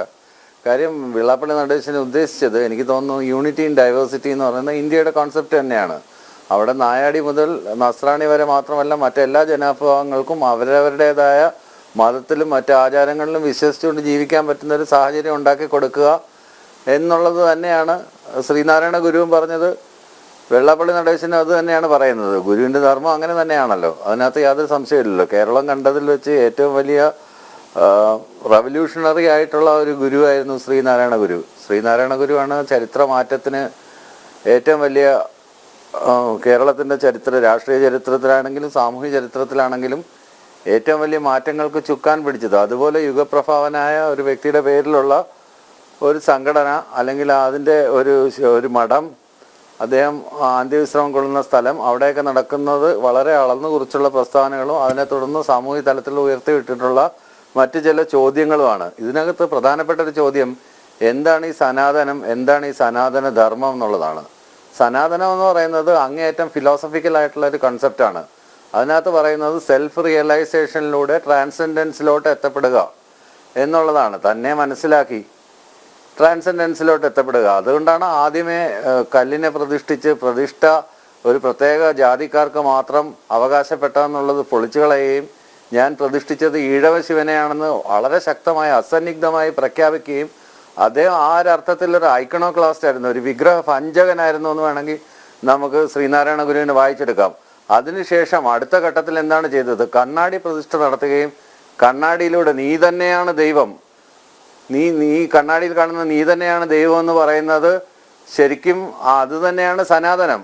പക്ഷേ സനാതനികളെന്ന് അവകാശപ്പെടുന്ന നമ്മുടെ ഗോസായിമാർ, ഉത്തരേന്ത്യൻ ഗോസായിമാർക്ക് സനാതന ധർമ്മം എന്നുകൂടെ, ഇതിപ്പം ബ്രഹ്മചാരി എങ്ങനെയാണ് നൈഷ്ഠിക ജന്മചാരി ആവുന്നത്, അതുപോലെയാണ് സനാതനം എങ്ങനെയാണ് സനാതന ധർമ്മമാകുന്നത്. സനാതന ധർമ്മം കൊണ്ട് ഉദ്ദേശിക്കുന്നത് എന്തൊക്കെയാണ്? ആ സനാതന ധർമ്മം ഉറക്കെ വിളിച്ച് പറയുന്നതിലൂടെ അതിൻ്റെ പൊളിറ്റിക്കൽ ആസ്പെക്ട്സ് എന്തൊക്കെയാണ്, അതിൻ്റെ സോഷ്യോ പൊളിറ്റിക്കൽ റീസൺസ് എന്തൊക്കെയാണ് എന്നുള്ളത് ആര്യ സമാജം അടക്കമുള്ള ആളുകൾ ചോദ്യം ചെയ്തിട്ടുള്ള കാര്യമാണെന്നേ. ഇത് ആര്യ സമാജം വളരെ കൃത്യമായിട്ട് നേരത്തെ തന്നെ ഈ സനാതനവാദത്തിനെതിരെ, സനാതന ധർമ്മവാദത്തിനെതിരെ ചോദ്യങ്ങൾ ഉന്നയിച്ചിരുന്നു. അപ്പോഴാണ് പുതിയ ഒരു രീതിയിൽ ഒരു ഹിന്ദു ഏകീകരണത്തിൻ്റെ ഒരു മാർഗമായി, അല്ലെങ്കിൽ അതിനെ ഒരു എല്ലാവരെയും ഒരേ നൂലിൽ കെട്ടിക്കൊണ്ടുവരിക എന്നുള്ളൊരു ഐക്യമൊക്കെ നല്ലതാണ്. പക്ഷെ മറ്റുള്ളവർക്ക് ബുദ്ധിമുട്ടുണ്ടാവാത്തക്ക രീതിയിൽ എല്ലാവരും ഒരുമിച്ച് തന്നെ നിൽക്കണം, മറ്റുള്ളവർ ഒരുമിച്ച് നിൽക്കണം, എല്ലാവരെയും ഉൾക്കൊള്ളണം. അതാണ് ഇവിടുത്തെ പ്രശ്നവും. താങ്കൾ പറഞ്ഞത് എല്ലാവരെയും ഒരുമിച്ച് കൊണ്ടുപോകുക എന്നതാണ് വെള്ളാപ്പള്ളി നടേശൻ ഉദ്ദേശിക്കുന്നത് എന്നാണ്. ഡോക്ടർ ബി ജയരാജ്, അങ്ങയുടെ ശ്രദ്ധയിലേക്ക് ഒന്ന് രണ്ട് കാര്യങ്ങൾ കൊണ്ടുവരേണ്ടതുണ്ട്. യഥാർത്ഥത്തിൽ ഇന്ന് വെള്ളാപ്പള്ളി നടേശൻ പറഞ്ഞു വെച്ചത് നായാടി മുതൽ നസ്രാണി വരെയുള്ളവർ ഒരുമിക്കണം എന്ന് പറയുമ്പോൾ ഒരു ഹൈന്ദവ ക്രൈസ്തവ ഐക്യമാണ് അദ്ദേഹം ഉദ്ദേശിച്ചത്. അതിന് പിന്നിൽ വളരെ കൃത്യമായ രാഷ്ട്രീയമുണ്ട്. ഈ കേരളം നിയന്ത്രിക്കുന്നത്, കേരളത്തിന്റെ വോട്ട് ബാങ്ക് നിയന്ത്രിക്കുന്ന ചില ശക്തികൾക്കെതിരായ തുറന്ന പറച്ചിലാണ് ഇന്ന് വെള്ളാപ്പള്ളി നടേശൻ നടത്തിയിരിക്കുന്നത്. അല്ലാതെ സാമാന്യവൽക്കരിക്കുകയല്ല ഇക്കാര്യത്തിൽ ഉണ്ടായിരിക്കുന്നത്. അതിലെ രാഷ്ട്രീയമാണ് നമ്മൾ തിരിച്ചറിയേണ്ടത്.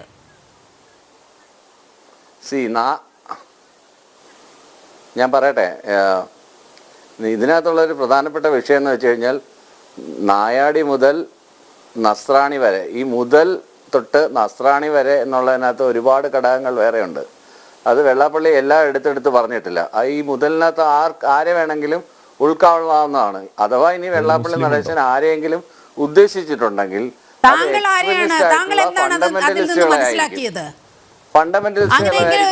ചിന്താധാര ഇവിടെ തുറന്നു കിട്ടുമല്ലോ. താങ്കൾ എന്താണ് അതിൽ നിന്ന് ഉദ്ദേശിച്ചത്? ഇത്രയേ ഉള്ളൂ. അല്ല, അതിൽ നിന്ന് മനസ്സിലാക്കിയതാണ് യൂണിറ്റി ഇൻ ഡൈവേഴ്സിറ്റി, നാനാത്വത്തിൽ ഏകത്വം എന്നുള്ള തത്വം തന്നെയാണ് അദ്ദേഹം പറഞ്ഞത്. ആ ഒരു അർത്ഥത്തിലാണ്. അതിനകത്ത് ദോഷേക ദൃക്കാവേണ്ടുന്ന കാര്യമൊന്നുമില്ല. എല്ലാവരും സർവധർമ്മ സമഭാവനയോടെ ജീവിക്കുക എന്നുള്ള അർത്ഥത്തിൽ മാത്രമാണ് ഉദ്ദേശിച്ചത്. ഇതിനകത്ത് മുഖ്യമന്ത്രി പറഞ്ഞത് എന്താണ്? അതിന്റെ സോഷ്യോ പൊളിറ്റിക്കൽ ആംഗിളിലാണ് സംസാരിച്ചത്. അതായത് ധർമ്മ സംസ്ഥാനത്തിന്റെ കാര്യമല്ല പറഞ്ഞത്. അവിടെ പറഞ്ഞത് ചാതുർവർണ്ണ വ്യവസ്ഥിതിക്കെതിരെയും ചാതുർവർണ്ണ വ്യവസ്ഥിതിക്കെതിരെ പോരാടേണ്ടതിന് പിന്നെ കാസയുടെ ക്രിസ്ത്യാനികളെ എതിർക്കണമെന്നോ ഈ ഒരു പ്രസ്താവന വീണ്ടും ഉയർന്നു വന്നതിന് പിന്നിലെ ഒരു രാഷ്ട്രീയം നമ്മളൊന്ന് പരിഗണിക്കണം. അതായത് കഴിഞ്ഞ ഡിസംബർ ആദ്യ വാരത്തിൽ മൈസൂരുവിൽ നടന്ന നേതൃ ക്യാമ്പിലാണ് ഇത്തരത്തിലൊരു മുദ്രാവാക്യം SNDP-യുടേതായി പുറത്തുവിടുന്നത്.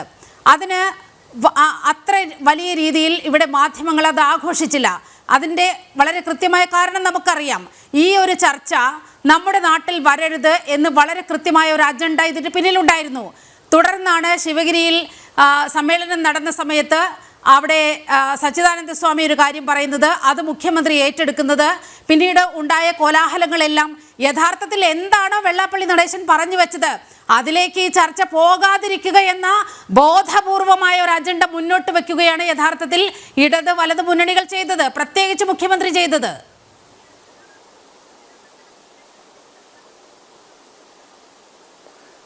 ഇതിനകത്ത് ഇപ്പൊ വെള്ളാപ്പള്ളിയുടെ പ്രസ്താവനയെ വിവക്ഷിച്ച് കാണാനോ അല്ലെ അദ്ദേഹത്തിനെ വിമർശിക്കാനോ ഞാൻ ആളല്ല. അദ്ദേഹത്തിൻ്റെതായിട്ടുള്ള താല്പര്യങ്ങളും അദ്ദേഹത്തിൻ്റെതായിട്ടുള്ള രാഷ്ട്രീയ കാഴ്ചപ്പാടും അദ്ദേഹത്തിൻ്റെതായിട്ടുള്ള രീതികളും ഉണ്ടാവും.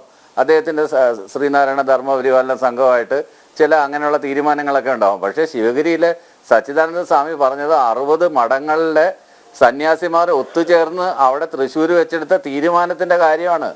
ആ കാര്യമാണ് ഇവിടെ പറഞ്ഞത്. ഈ ഷർട്ട് ധരിക്കുന്നതിൻ്റെ കാര്യം നമ്മൾ പണ്ട് കഥകളിലൊക്കെ കേട്ടിട്ടുണ്ട്. ബ്രാഹ്മണൻ കുളിക്കാൻ ഇറങ്ങുമ്പോൾ തോർത്ത് തിരിച്ചറിയാൻ വേണ്ടി കൂന കൂട്ടി വെച്ചിട്ട് അതിൻ്റെ പുറത്ത് തോർത്ത് വെച്ചിട്ട് പോയപ്പോൾ തിരിച്ചു വന്നപ്പോൾ തോർത്ത് തിരിച്ചറിയാൻ പറ്റാതായി എല്ലാവരും കൂന കൂട്ടി അതിൻ്റെ മേളിൽ തോർത്ത് വെച്ചേക്കുന്നത്. അങ്ങനെയാണ് ആചാരങ്ങൾ ഉണ്ടാവുന്നത്. ആ ആചാരങ്ങൾ നല്ല ആചാരങ്ങളെ നമ്മൾ ഫോളോ ചെയ്യുകയും ചീത്ത ആചാരങ്ങളാണെന്ന് തോന്നുകയാണെങ്കിൽ അതിനെ ഒഴിവാക്കുകയും ചെയ്യണം. അതിന് പെട്ടെന്നൊരു നടപടി എടുത്ത് അല്ലെങ്കിൽ ഒരു സർക്കാർ നടപടിയിലൂടെ അല്ല, ഒരു സമവായത്തിലൂടെ കാലാനുസൃതമായ മാറ്റങ്ങൾ വരുത്തണം. ഈ കേരളം എന്ന് പറയുന്നത്, ചരിത്രം എന്ന് പറയുന്നത്, കേരളത്തിന്റെ ചരിത്രം എടുത്ത് പരിശോധിച്ചാൽ രാജശാസനത്തിലൂടെയാണ് മാറുമറയ്ക്കൽ അവകാശം സ്ഥാപിച്ചെടുത്തത്. അതിന് ഒരുപാട് സമര പാരമ്പര്യങ്ങളുടെ കഴിവുണ്ട്. അതിനുശേഷവും 50 വർഷത്തോളം കാലം ഇപ്പോൾ ശ്രീപത്മനാഭസ്വാമി ക്ഷേത്രത്തിൽ കയറുന്നതിന് സ്ത്രീകൾക്ക് മാറുമറയ്ക്കാൻ അവകാശമില്ലായിരുന്നു. രാജശാസനം വന്നതിന് ശേഷം 50 വർഷത്തിനപ്പുറവും എന്നിട്ട് ഉൽപ്പതിഷ്ണാക്കളായ ചില ആളുകൾക്ക് തോന്നിയതിൻ്റെ ഭാഗമായിട്ടാണ് ആ കസ്റ്റം അവിടെ അവസാനിപ്പിച്ചത്. അത് ഇപ്പോഴും തുടർന്നിരുന്നെങ്കിലോ, അന്ന് നടന്ന ആചാരമാണെന്ന് പറഞ്ഞ് ഇപ്പോഴും തുടർന്നിരുന്ന എന്ത് വൃത്തികേടായിരുന്നു. അപ്പൊ അങ്ങനെയൊക്കെയുള്ള സമൂഹം പരിഷ്കരിക്കപ്പെടുന്നതിന്റെ വിവിധ പരിണാമ പ്രക്രിയകളാണ് അതൊക്കെ എടുത്തെടുത്ത് പറയേണ്ട കാര്യമില്ല. അത് ആധുനിക സമൂഹത്തിലേക്ക് എത്തുമ്പോൾ എന്തെല്ലാം സംഭവിക്കുന്നു, എന്തെല്ലാം മാറ്റങ്ങൾ വരണമെന്ന് ഒരു പുരോഗമന സമൂഹം ആഗ്രഹിക്കുന്നതാണ്. പക്ഷെ എൻ്റെ ചോദ്യം വേറൊന്നുമല്ല, ഇത് പറയാൻ മുഖ്യമന്ത്രിക്ക് എന്താണ് അവകാശം? മുഖ്യമന്ത്രിയാണോ ഇത്തരം കാര്യങ്ങളിൽ, ആചാരപരമായ കാര്യങ്ങളിൽ അഭിപ്രായം പറയേണ്ടത്? താങ്കൾ പറയുന്നത് പോലെ ഒരു സമഭാവനയുടെ ഭാഗമായാണ് മുഖ്യമന്ത്രി അത്തരത്തിൽ ഒരു പ്രസ്താവന നടത്തിയതെന്ന് പറയാൻ കഴിയുമോ? ഞാൻ അങ്ങയിലേക്ക് വരാം. RV ബാബു, അങ്ങനെ ഒരു സമഭാവനയുടെ സ്വരമാണോ നമ്മൾ ശിവഗിരിയിൽ മുഖ്യമന്ത്രിയുടെ ഭാഗത്തു നിന്ന് കേട്ടത്? അതിൻ്റെ ഒരാവർത്തനം ഇന്നലെ തിരുവനന്തപുരത്ത് മാധ്യമപ്രവർത്തകരോട് മുഖ്യമന്ത്രി പങ്കുവെക്കുകയുണ്ടായല്ലോ. സമഭാവന എവിടെയാണ് നമുക്കതിൽ കാണാൻ കഴിയുന്നത്? മ്യൂട്ടഡാണ്. ശ്രീ RV ബാബു, അങ്ങൊന്ന് അൺമ്യൂട്ട് ചെയ്യാമോ? കേൾക്കാമല്ലോ അല്ലേ? അപ്പോ ഈ ജയരാജ് അദ്ദേഹം ഓരോ വിഷയത്തിൽ നിന്ന് ചാടി പോവുകയാണ്. അദ്ദേഹം തുടങ്ങിയത് നമ്മൾ ഈ ചർച്ച വെള്ളാപ്പള്ളി നടേശന്റെ ഏറ്റവും പുതിയ പ്രസ്താവനയാണ്. ആ പ്രസ്താവന ഒരു ഹൈന്ദവ ക്രൈസ്തവ ഐക്യം എന്നുള്ള വലിയൊരു പരിപ്രേക്ഷ്യത്തിൽ നിന്നുകൊണ്ടാണ് ചർച്ച തുടങ്ങിയത്. അപ്പൊ ആ ചർച്ചയിലേക്ക് അദ്ദേഹം സനാതന ധർമ്മത്തേക്ക് വലിച്ചഴിച്ചു കൊണ്ടുവരികയാണ്.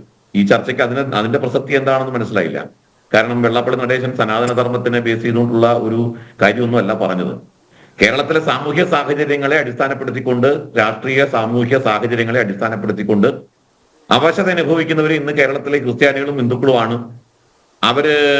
അവരാണ് അവഗണിക്കപ്പെടുന്നത്. അതുകൊണ്ട് അവരൊരുമിച്ച് നിൽക്കണം എന്നാണ് തത്വത്തിൽ അദ്ദേഹം പറഞ്ഞതിന്റെ കാര്യം. അവിടെ സനാതനധർമ്മം വലിച്ചു വെച്ചുകൊണ്ടുവരുന്നതിനാ. ഇനി സനാതനധർമ്മത്തെക്കുറിച്ച് ഇവിടെ ജയരാജ് എന്തൊക്കെ പറഞ്ഞു. ഈ അതായത് ഗുരുദേവനെയൊക്കെ ഇങ്ങനെ വളച്ചൊടിക്കുന്നതിനെ സംബന്ധിച്ച് വളരെ നേരത്തെ തന്നെ നമ്മുടെ മഹാന്മാരായിട്ടുള്ള പണ്ഡിതന്മാര് പറഞ്ഞു വെച്ചിട്ടുണ്ട്. അതിൽ ഒരു ഉദാഹരണം ഞാൻ പറയാം. ജയരാജ് ശ്രീ പി പരമേശ്വരന്റെ ശ്രീനാരായണ ഗുരു നവോത്ഥാനത്തിന്റെ പ്രവാചകൻ എന്നൊരു പുസ്തകം ഇംഗ്ലീഷിലും മലയാളത്തിലും ഇറങ്ങിയിട്ടുണ്ട്. അതേപോലെ ശ്രീ ബാലകൃഷ്ണൻ സാറിന്റെ പുസ്തകം ഗുരുദേവനെ കുറിച്ച് ഇറങ്ങിയിട്ടുണ്ട്. ഈ രണ്ട് പുസ്തകത്തിനും അവതാരിക എഴുതിയ ഒരാളുണ്ട്. ജയരാജന് പാർട്ടി കുറെ കാലം കൊണ്ടു നടന്ന ഒരാളാണ്. സാഹിത്യകാരൻ, എന്താ പറയുക, പ്രസംഗത്തിലൂടെ ഭാരതത്തെ അല്ലെങ്കിൽ ഞാൻ മാറ്റിമറിക്കുമെന്ന് പ്രഖ്യാപിച്ച ഒരു വലിയ സാഹിത്യകാരൻ നമ്മുടെ സുകുമാർ അഴീക്കോട്. ആ സുകുമാർ അഴീക്കോട് അതിന് അവതാരിക എഴുതിക്കൊണ്ട് പറഞ്ഞത് ഇങ്ങനെയാണ്. അദ്ദേഹം പറഞ്ഞത്, ഈ ഗ്രീക്ക് സാഹിത്യത്തില് പ്രൊക്രസ്റ്റീസ് എന്ന് പറഞ്ഞൊരു രാക്ഷസനെ നമ്മൾ കേട്ട് കാണും. വയലാറ് കവിത എഴുതിയിട്ടുണ്ട് അതിനെ സംബന്ധിച്ച്. ആ പ്രൊക്രസ്റ്റീസിന്റെ ഒരു പരിപാടി എന്താ? തന്റെ താമസിക്കുന്ന കാട്ടിലൂടെ പോകുന്ന ആൾക്കാരെയൊക്കെ കൊണ്ടുപോയി പിടിച്ച് തന്റെ കട്ടിലിൽ കിടത്തിയിട്ട് കട്ടിലിന് പാകത്തിന് ആളെ വെട്ടും. കട്ടിലിന്റെ നീളത്തിന് ഒപ്പമല്ല ആളുടെ നീളമെങ്കിൽ അയാളുടെ കയ്യും കാലും വലിച്ചു നീട്ടും. കട്ടിലിനൊപ്പം, കട്ടിലിന്റെ നീളത്തെക്കാൾ കൂടുതലാണെങ്കിൽ കട്ടിലിനൊപ്പം ആക്കിയിട്ട് ആളുടെ കയ്യും കാലും വെട്ടിച്ചെറുതാക്കും. ഇങ്ങനെ തന്റെ രാഷ്ട്രീയ കട്ടിലിലിട്ട് പ്രത്യയശാസ്ത്രങ്ങളെ വെട്ടുകയും നീട്ടുകയും ചുരുക്കുകയും ചെയ്യുന്നതിനെ സംബന്ധിച്ച് വയലാർ വിമർശിക്കുകയും ചെയ്തു. ഇവിടെ ജയരാജന്റെ പാർട്ടിയും ശ്രീനാരായണ ഗുരുദേവനെ ചെയ്യുന്നത് ഈ പ്രൊക്രസ്റ്റീസ് ചെയ്യുന്ന പോലെയാണ്. തങ്ങളുടെ രാഷ്ട്രീയ വിശ്വാസത്തിനനുസരിച്ച് ഗുരുദേവനെ വലിച്ചു നീട്ടും. തങ്ങളുടെ രാഷ്ട്രീയ വിശ്വാസത്തിനനുസരിച്ച് ഗുരുദേവന്റെ കയ്യും കാലും വെട്ടും, തങ്ങളുടെ രാഷ്ട്രീയ കട്ടിലിൽ കിടത്തിയിട്ട്. ഇത് ചെയ്യാനായിട്ട് ഒരു മടിയുമില്ല ഈ ഇടതുപക്ഷ യാത്രികന്മാർക്ക്. ജയരാജ് ആദ്യം പഠിക്കേണ്ടത് നമ്പൂതിരിപ്പാട് എന്ത് എഴുതി ഗുരുദേവനെ കുറിച്ച് എന്നാണ്. വായിക്കണം ജയരാജ. EMS നമ്പൂതിരിപ്പാട് അദ്ദേഹം എഴുതിയിട്ടുള്ള, നമ്പൂതിരിപ്പാട് എഴുതിയിട്ടുള്ള ഇന്ത്യൻ സ്വാതന്ത്ര്യ സമര ചരിത്രം വായിക്കണം.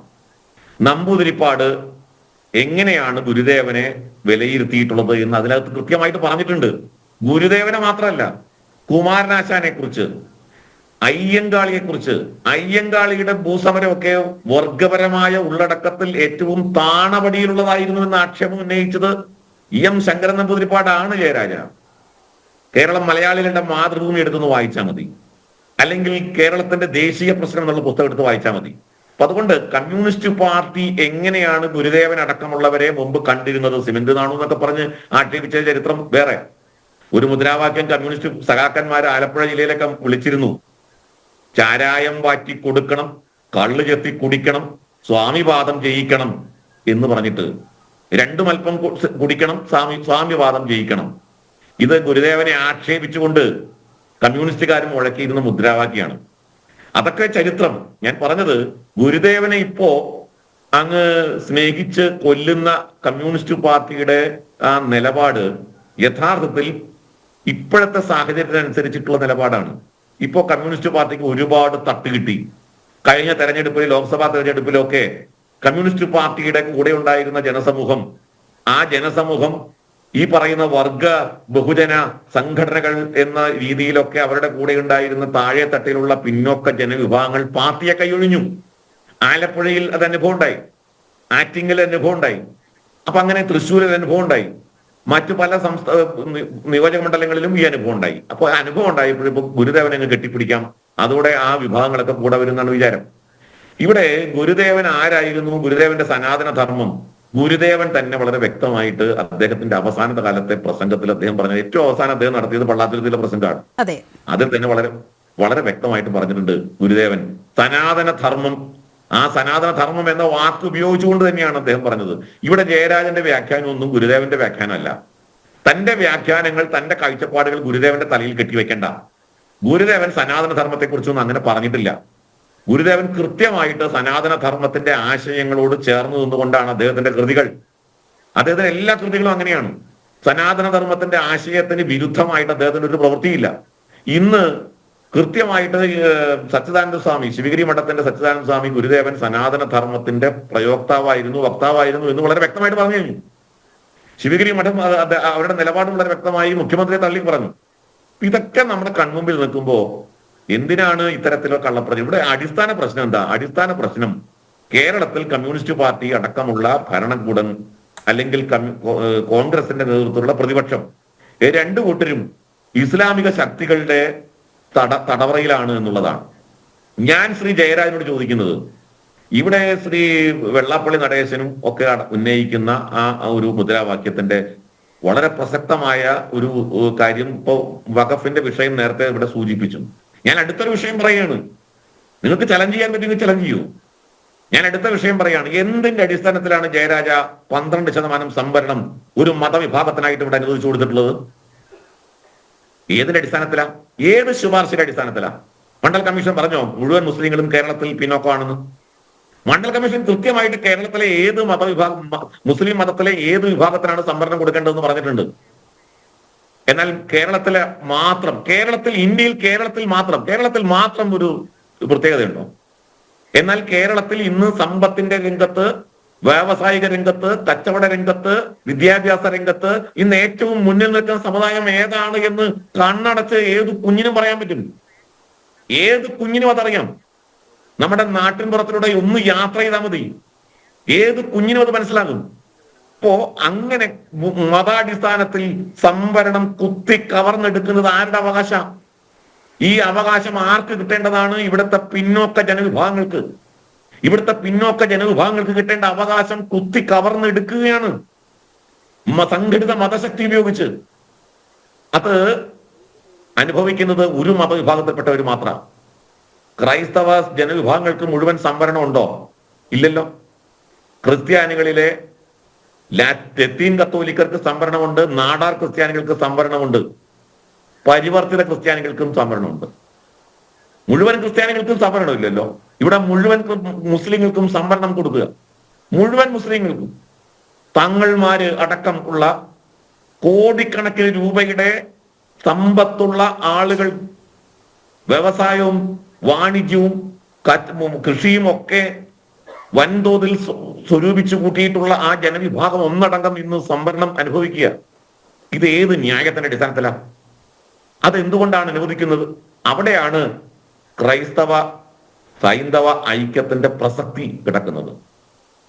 വളരെ വലിയ തോതിൽ ഭരണകൂടം ഇത്തരം അന്യായത്തിനൊപ്പം നിൽക്കുകയാണ്. ഇടതുപക്ഷത്തിന് പറയാൻ ധൈര്യമുണ്ടോ? ഈ സംവരണ നയം പൊളിച്ചെഴുതണം പറയാൻ ധൈര്യമുണ്ടോ? ഇടതുപക്ഷം പറയുമോ ഈ സംവരണ നയം പൊളിച്ചെഴുതണമെന്ന്? ഏത് പഠനം? 1980 ജയരാജ മണ്ഡൽ കമ്മീഷൻ റിപ്പോർട്ട് പുറത്തു വന്നു. അത് സമർപ്പിച്ചത് 1980, നടപ്പായത് 1989 വി പി സിംഗ് ഭരിക്കുമ്പോഴാണ്. ആ 80 പഠനം കഴിഞ്ഞിട്ട് ഇപ്പോ 45 വർഷമായി. 45 വർഷം കൊണ്ട് കേരളത്തിലെ മുസ്ലിം ജനവിഭാഗത്തിൽ ഉണ്ടായിട്ടുള്ള മാറ്റം എന്താണെന്ന് ഏത് പഠനം നടത്തി? ഏത് പഠനമാണ്? ഞാൻ പറയും ആധികാരികമായിട്ട് ഒരു പഠനം നടത്തിയത് 2016 CDS ആണ്. CDSന് വേണ്ടി നടത്തിയൊരു പഠന റിപ്പോർട്ടുണ്ട് നമ്മുടെ കേരളത്തിൽ. ചർച്ചയില്ല, ഒരൊറ്റ കുഞ്ഞു ചർച്ചയില്ല. അത് KC സക്രിയ നടത്തിയ പഠനമാണ്. KC സക്രിയ സംഘപരിവാറല്ല. KC സക്രിയ വേൾഡ് ബാങ്കിന്റെ ഡെമോഗ്രാഫർ ആയിരുന്ന ആളാണ്. CDSന് വേണ്ടി നടത്തിയ പഠനമാണ്. ആ പഠന റിപ്പോർട്ട് വളരെ കൃത്യമായിട്ട് കേരളത്തിലെ സാമൂഹ്യ സാമ്പത്തിക സാഹചര്യങ്ങളെ കൃത്യമായിട്ട് വേർതിരിച്ച് പറഞ്ഞിട്ടുണ്ട്. മുസ്ലിം ജനവിഭാഗത്തിന്റെ ഇപ്പോഴത്തെ സ്റ്റാറ്റസ് എന്താണ്? ക്രിസ്ത്യൻ ജനവിഭാഗത്തിന്റെ സ്റ്റാറ്റസ് എന്താണ്? ഹിന്ദുക്കളിലെ OBC വിഭാഗത്തിന്റെ, പട്ടികജാതി വിഭാഗത്തിന്റെ സ്റ്റാറ്റസ് എന്താണ്? അവരുടെ സാമ്പത്തിക സ്ഥിതി എന്താണ്? അവരുടെ വിദ്യാഭ്യാസപരമായ സ്ഥിതിയാണ്. ഇതെല്ലാത്തിലും മുസ്ലിം ജനവിഭാഗം മുന്നിലാണ്. കേരളത്തിലെ മുന്നോക്ക ജനവിഭാഗങ്ങൾക്കൊപ്പമാണ് കേരളത്തിലെ മുസ്ലിം ജനവിഭാഗം എന്ന് 2016 ആ പഠനം തെളിയിച്ചിട്ടുണ്ട്. ചർച്ച ചെയ്യാറുണ്ടോ? ഞാൻ ചലഞ്ച് ചെയ്യാണ്. അപ്പൊ ഇതിനെയൊക്കെ മറച്ചു വെച്ച് കേരളത്തിലെ സംഘടിത വിഭാഗം, ഇവിടുത്തെ പിന്നോക്ക ജനവിഭാഗങ്ങളുടെ അവകാശങ്ങൾ കവർന്നെടുക്കുന്നതിന് കൂട്ടുനിൽക്കുകയാണ് ഇവിടുത്തെ കമ്മ്യൂണിസ്റ്റ് പാർട്ടിയും കോൺഗ്രസും. ഇതിനെതിരായിട്ടുള്ള ഒരു ജനകീയ മുന്നേറ്റം, ആ ജനകീയ മുന്നേറ്റം കേരളത്തിലെ പിന്നോക്ക ജനവിഭാഗങ്ങളും അതേപോലെ പട്ടികജാതി വിഭാഗങ്ങളും ഒക്കെ ഉൾപ്പെടുന്ന ഹൈന്ദവ സമൂഹം, ആ ഹൈന്ദവ സമൂഹവും കേരളത്തിലെ ക്രൈസ്തവ സമൂഹവും ഒരുമിച്ച് നിന്നുകൊണ്ട് കേരളത്തിലെ നീതിക്ക് വേണ്ടി, ന്യായത്തിന് വേണ്ടി, ജീവിക്കാനുള്ള അവകാശത്തിന് വേണ്ടി അവരൊരുമിച്ച് നിൽക്കാതെ നിവൃത്തിയില്ലാത്ത അവസ്ഥ കേരളത്തിലുണ്ട്. അതാണ് വെള്ളാപ്പള്ളി നടേശൻ ഇന്ന് മുന്നോട്ട് വച്ചിരിക്കുന്ന ആശയത്തിന്റെ അടിത്തറ. ഡോക്ടർ ബി ജയരാജ്, ഇതാണ് വെള്ളാപ്പള്ളി നടേശൻ പറഞ്ഞത്. അല്ലാതെ അങ്ങ് പറയുന്ന യൂണിറ്റി ഇൻ ഡൈവേഴ്സിറ്റി എന്നൊക്കെ പറയുന്ന ആ ഒരു സിദ്ധാന്തത്തിന്റെ പുറത്തൊന്നുമല്ല. ഇവിടുത്തെ ക്രൈസ്തവ ഹൈന്ദവ വിഭാഗങ്ങൾ നേരിടുന്ന വളരെ കൃത്യമായ അവഗണനക്കെതിരെയാണ് വെള്ളാപ്പള്ളി നടേശന്റെ സ്വരം ഉയർന്നത്. അത് ഇല്ലാതാക്കാനാണ് നിങ്ങൾ സനാതന ധർമ്മത്തെയൊക്കെ ഇങ്ങനെ ഇകഴ്ത്തി കാണിക്കുന്നതിലൂടെ ശ്രമിക്കുന്നത്. അത് നടപ്പാകുമോ?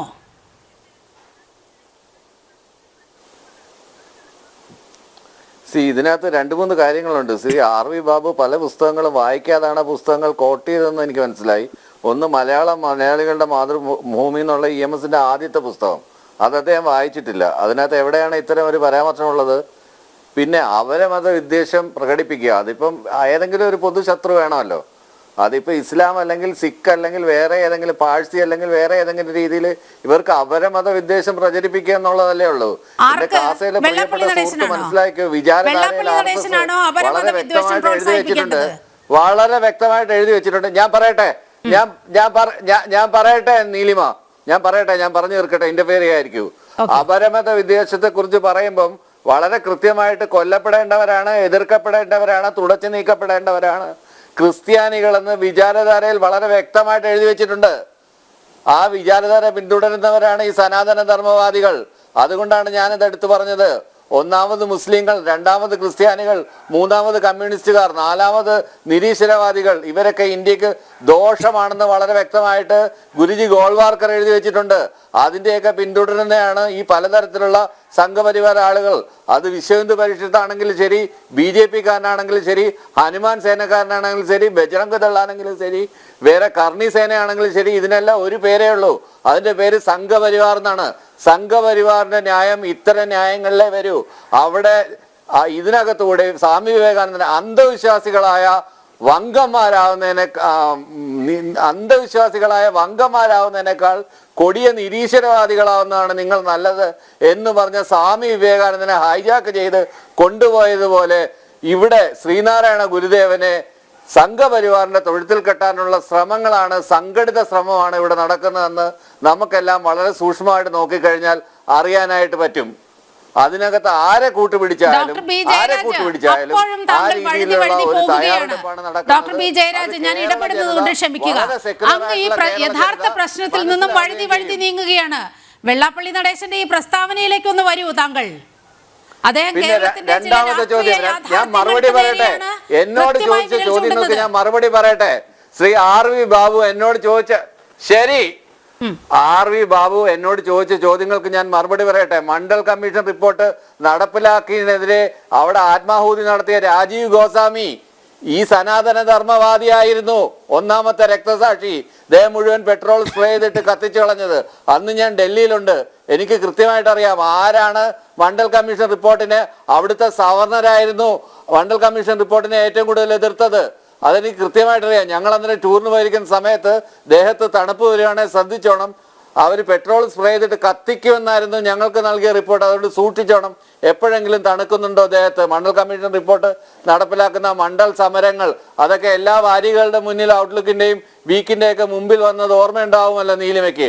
അതൊക്കെ ഒന്ന് ആലോചിച്ച് നോക്കിയാൽ മതി. പിന്നെ മണ്ഡൽ കമ്മീഷൻ റിപ്പോർട്ടിനെ കുറിച്ച് പറയുന്നു. മണ്ഡൽ കമ്മീഷൻ റിപ്പോർട്ടിനെ കുറിച്ച് പറയാൻ മനുവാദികൾക്ക് എന്താണ് അവകാശം? ജാതി ചിന്തയിൽ അടിസ്ഥാനപരമായിട്ടുള്ള ആളുകൾക്ക്, ചാതുർവർണ്ണ വ്യവസ്ഥതയിൽ അഭിരമിക്കുന്നവർക്ക് ഒരിക്കലും മണ്ഡൽ കമ്മീഷൻ റിപ്പോർട്ടൊന്നും അംഗീകരിക്കാൻ പോലും പറ്റില്ല. എന്നിട്ടാണ് മണ്ഡൽ കമ്മീഷൻ റിപ്പോർട്ടിനെ കുറിച്ച് പറയുന്നത്. പിന്നീട് ഈ പറഞ്ഞത് മാതിരി വെള്ളാപ്പള്ളി നടേശൻ പറഞ്ഞത് വെള്ളാപ്പള്ളി നടേശന്റെ അഭിപ്രായമാണ്. വെള്ളാപ്പള്ളി നടേശൻ പറഞ്ഞത് സകല ആളുകളുടെയും സകല ഈഴവരുടെയും അല്ലെങ്കിൽ SNDP-കാരുടെ അഭിപ്രായമൊന്നുമല്ല. വെള്ളാപ്പള്ളി നടേശൻ പറഞ്ഞത് വെള്ളാപ്പള്ളി നടേശന്റെ അഭിപ്രായമാണ്. അതിന് ക്ലാരിറ്റി അദ്ദേഹം തന്നെ വരുത്തട്ടെ.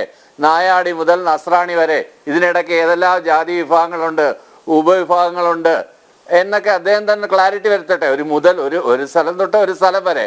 നമ്മൾ സനാതനത്തിനെ കുറിച്ച് പറയുമല്ലോ, there is no beginning and there is no end എന്നാണല്ലോ പറയുന്നത് സനാതനികളെ കുറിച്ച്. കാര്യം പിതാവും പിന്നെ ദൈവമൊന്നും ഇല്ലാത്തതുകൊണ്ട് തുടക്കമില്ല അവസാനമില്ല, ആദിയും അന്തവും ഇല്ലാത്ത സാധനമാണ് സനാതനം എന്ന് വിവക്ഷിക്കപ്പെടുന്നത്. അതുപോലെ തന്നെയാണ് ഇന്നത്തെ അങ്ങയുടെ പ്രസ്താവനയും. വാക്കുകളിലുണ്ട് സനാതന നായാടി മുതൽ ധർമ്മത്തെക്കുറിച്ചുള്ള നസ്രാണി വരെ അങ്ങയുടെ ഇതിനകത്തൊക്കെ പുച്ഛം. ആരെയൊക്കെ ഇൻക്ലൂഡ് അങ്ങയുടെ ചെയ്തിട്ടുണ്ട്, പുച്ഛം ആരൊക്കെ സനാതന എക്സ്ക്ലൂഡ് ചെയ്തിട്ടുണ്ട്. ധർമ്മത്തെക്കുറിച്ചുള്ള ഡോക്ടർ ബി ജയരാജന്റെ പുച്ഛം അങ്ങയുടെ വാക്കുകളിൽ തന്നെ പ്രകടമാണ്. സനാതന ധർമ്മത്തിനെ കുറിച്ച് എനിക്ക് യാതൊരു പുച്ഛമില്ല.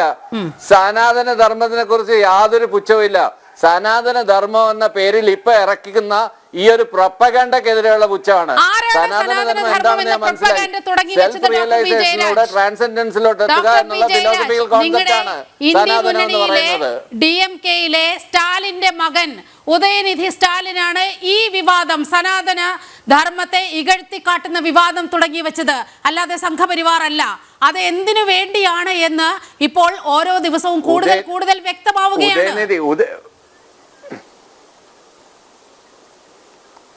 ഉദയനിധി സ്റ്റാലിൻ ഉദ്ദേശിച്ചത് വേറൊന്നുമല്ല. ഉദയനിധി സ്റ്റാലിൻ പിന്തുടരുന്നത് പെരിയാർ രാമസ്വാമി നായ്ക്കരുടെ വാദഗതികളാണ്.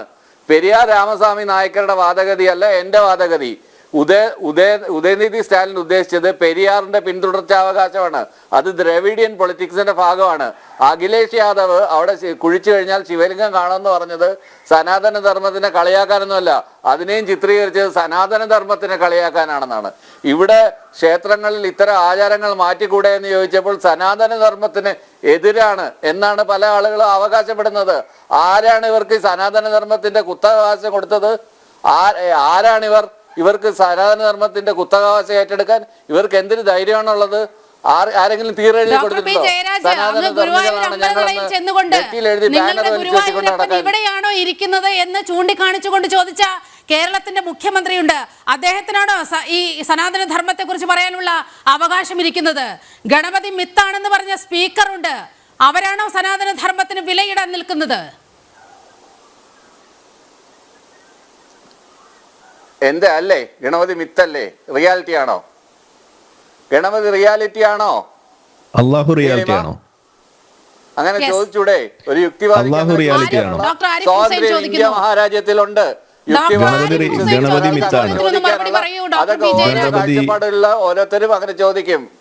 ഗണപതി മിത്താണ്, സമ്മതിച്ചു. അല്ലാഹു മിത്താണോ? അല്ലാഹു മിത്താണോ?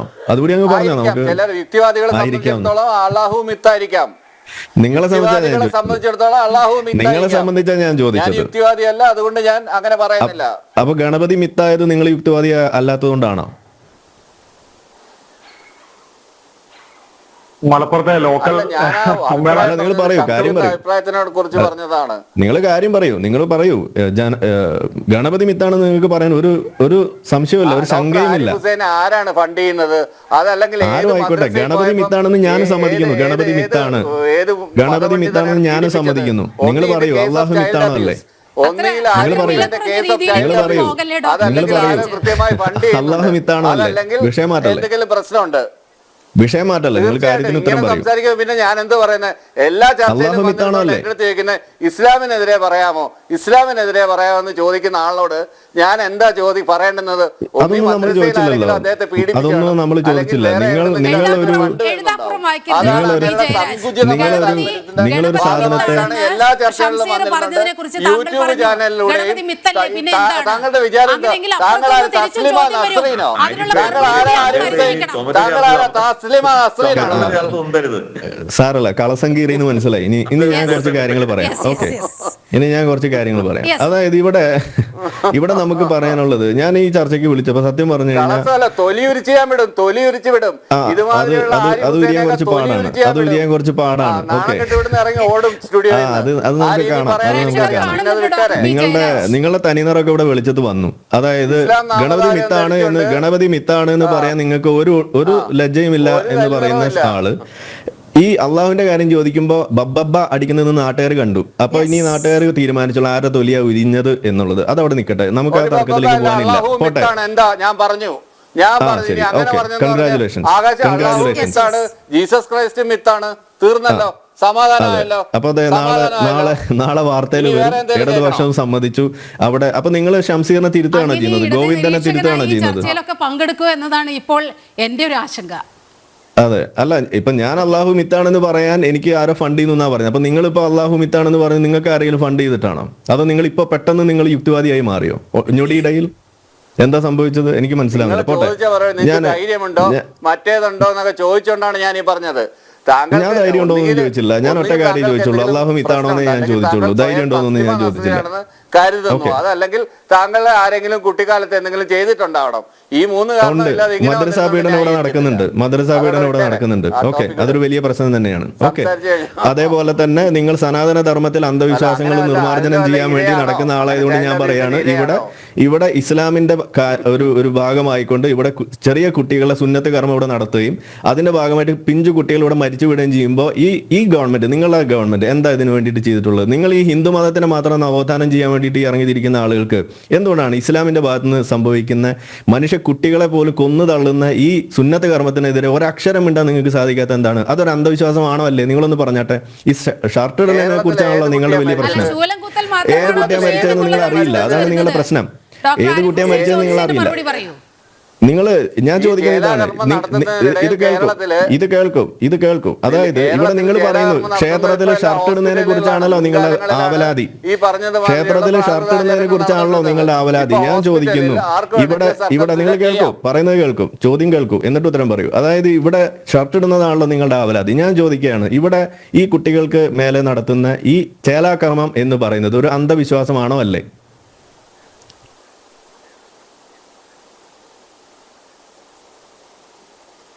ട്രൈബൽ ട്രഡീഷൻ ആണ്, അന്ധവിശ്വാസമാണോ അല്ലേ? അതാണ് ഞാൻ ചോദിക്കുന്നത്. ആഫ്രിക്കൻ ട്രൈബുകളിലൊക്കെ ഉണ്ട്, അന്ധവിശ്വാസമാണോ അല്ലേ?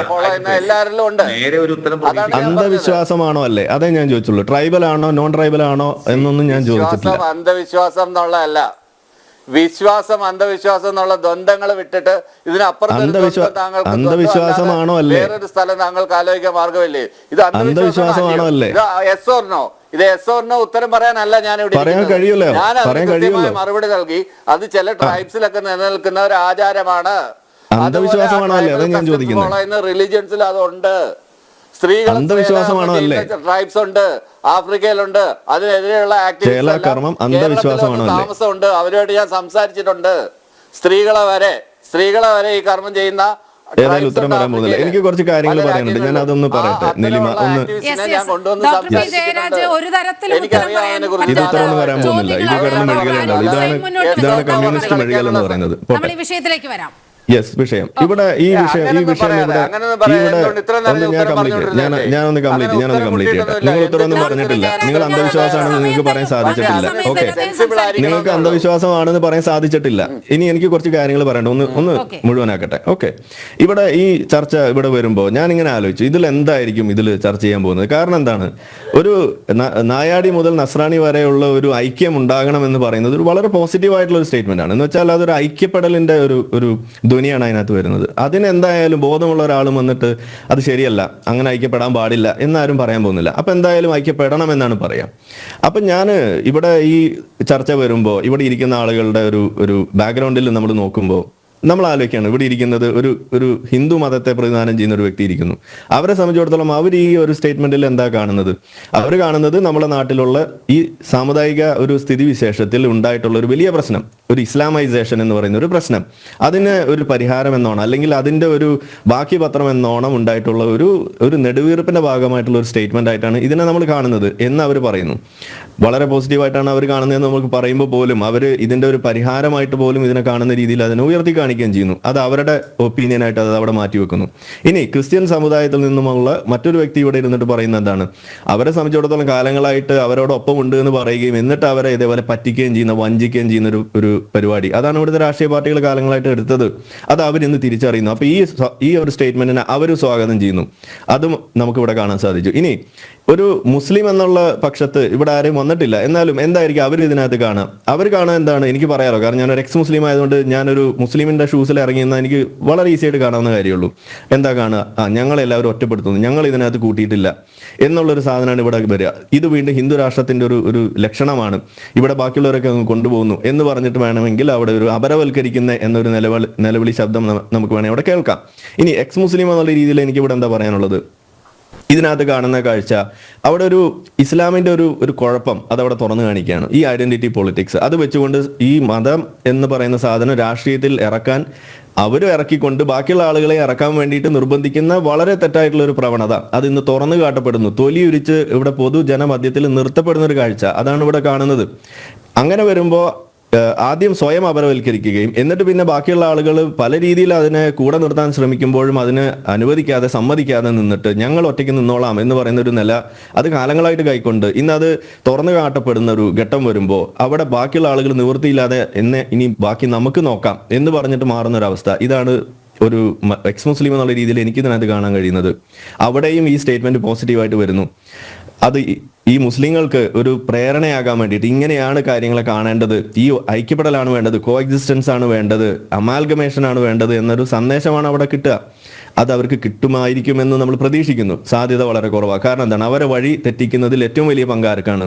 അത് ഈ 4ാമത്തെ കൂട്ടം ആളുകൾ അല്ലെങ്കിൽ 5ാമത്തെ കൂട്ടം ആളുകൾ. അത് ഇവിടുത്തെ കമ്മ്യൂണിസ്റ്റുകാർ. ഇന്ന് അതേ സ്വഭാവം കാണിക്കുന്ന ഇവിടുത്തെ കോൺഗ്രസ്സുകാർ. അവരെന്താ ചെയ്യുന്നത്? ഇവിടെ ഒന്നുമില്ല, കുട്ടി ഉറങ്ങിക്കോ എന്ന് പറയുന്ന രീതിയിലൊരു രീതി. ഇവിടെ ഇരുന്നിട്ട് ശ്രീനാരായണ ഗുരുവിന്റെ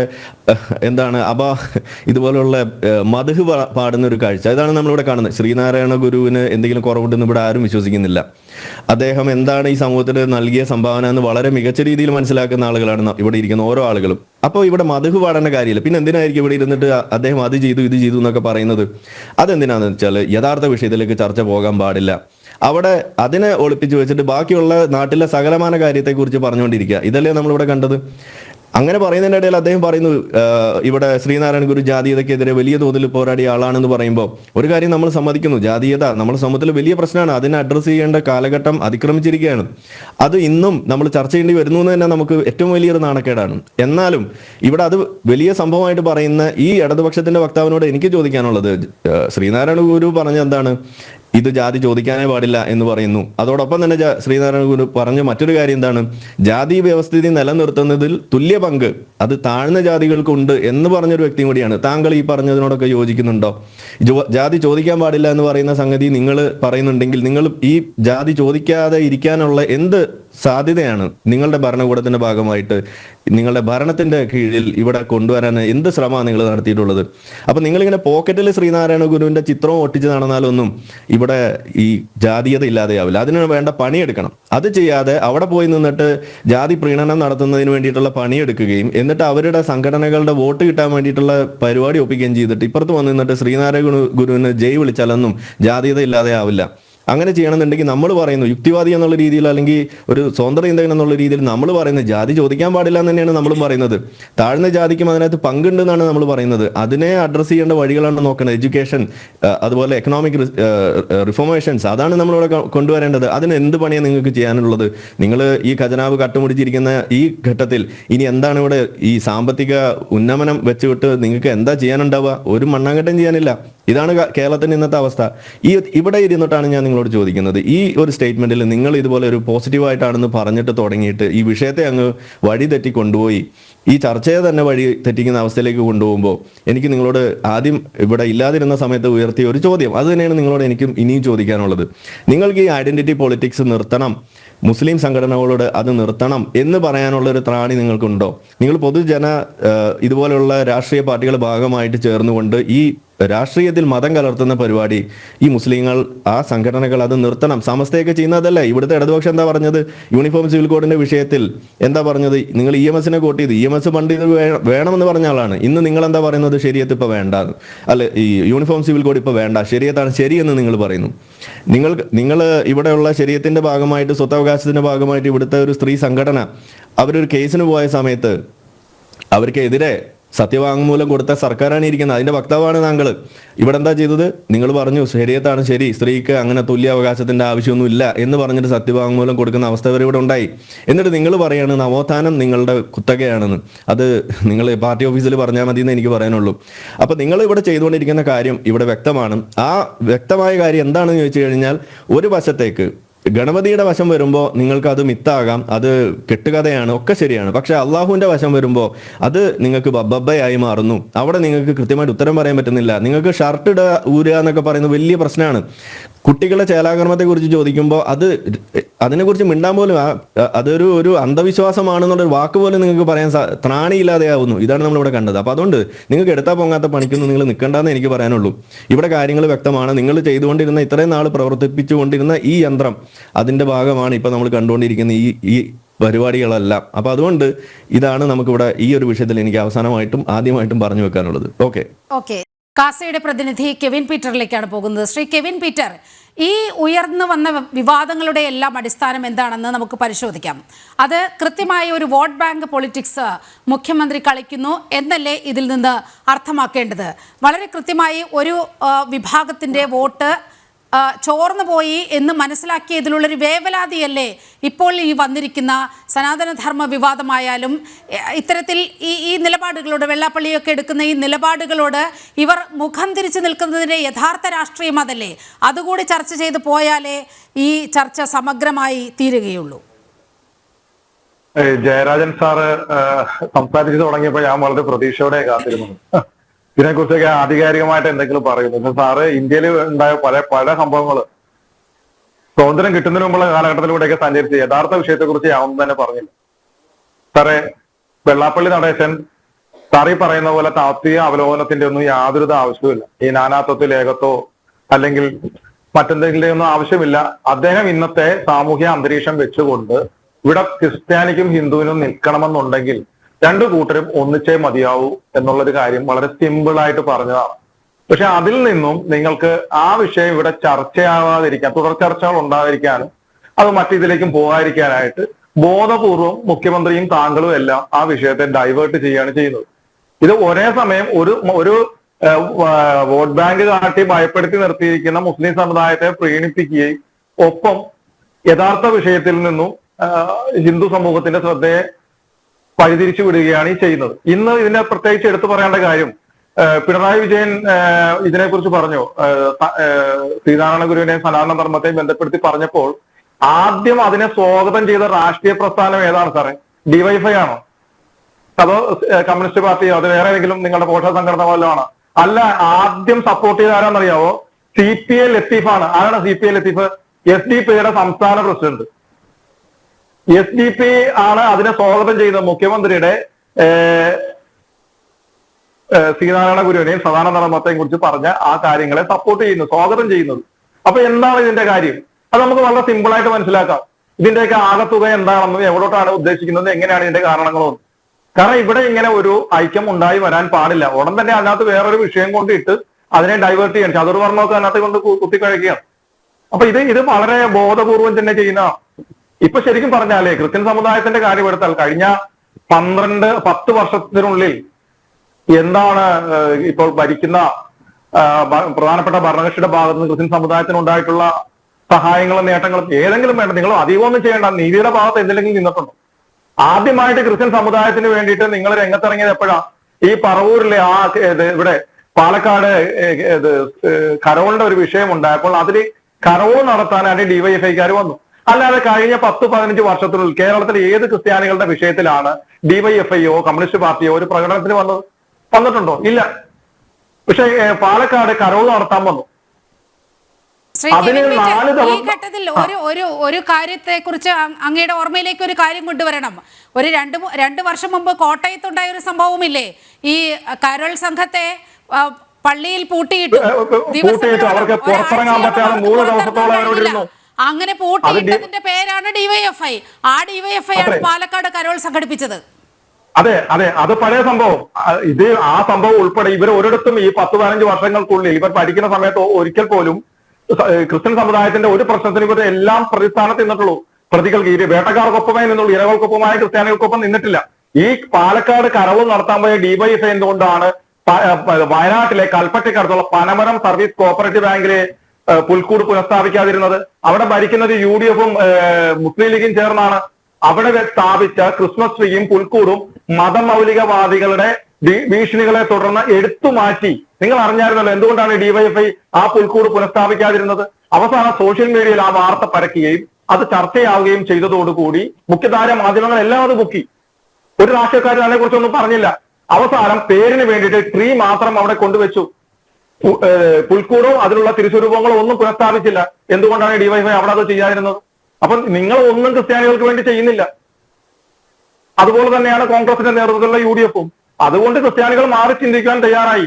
അതിനെ വേറെ രീതിയിലൊന്നും വളച്ചൊടിച്ച് വിചാരധാര എന്ന് പറഞ്ഞിട്ടൊന്നും കാര്യമില്ല. വിചാരധാര ഏത് കാലഘട്ടത്തിൽ എങ്ങനെയൊക്കെ എഴുതിയാണെന്നും അതിനകത്ത് സാധാരണ ക്രിസ്ത്യാനി ഞങ്ങളെ പോലുള്ള സാധാരണ ക്രിസ്ത്യാനികളെ അല്ല പറയുന്നത് ആ കാലഘട്ടത്തിൽ അവിടെ ഉണ്ടാകുന്ന മതപരിവർത്തനങ്ങളും മറ്റ് ചില ക്രിസ്ത്യൻ രാജ്യ രൂപീകരണങ്ങളും പിന്നെ ഇസ്ലാമിക മതമൗലികവാദികളുമായിട്ട് ചേർന്നുള്ള ചില ആളുകളുടെ പ്രവർത്തനങ്ങളുമാണ് അത് ഉദ്ദേശിച്ചാണ് പറഞ്ഞിരിക്കുന്നത്. അത് ഇന്നത്തെ കാലഘട്ടമായിട്ട് ബന്ധമില്ലെന്നും ഞങ്ങളെ പോലുള്ള സാധാരണ ക്രിസ്ത്യാനികളെ ഇവിടുന്ന് ഓടിക്കണമെന്നോ അല്ല കൊല്ലണമെന്നോ അല്ല വിചാരധാര പറഞ്ഞിരിക്കുന്നത് ഞങ്ങൾക്ക് വളരെ നന്നായിട്ട് അറിയാം. അതുകൊണ്ട് ജയനായ സാറിനെ പോലെ ആളുകൾ വിചാരധാരയും കൊണ്ട് ഇങ്ങോട്ട് വേണ്ട. ഒരുവിധ ക്രിസ്ത്യാനിയൊക്കെ വിചാരധാരയൊക്കെ വായിച്ചു കഴിഞ്ഞു.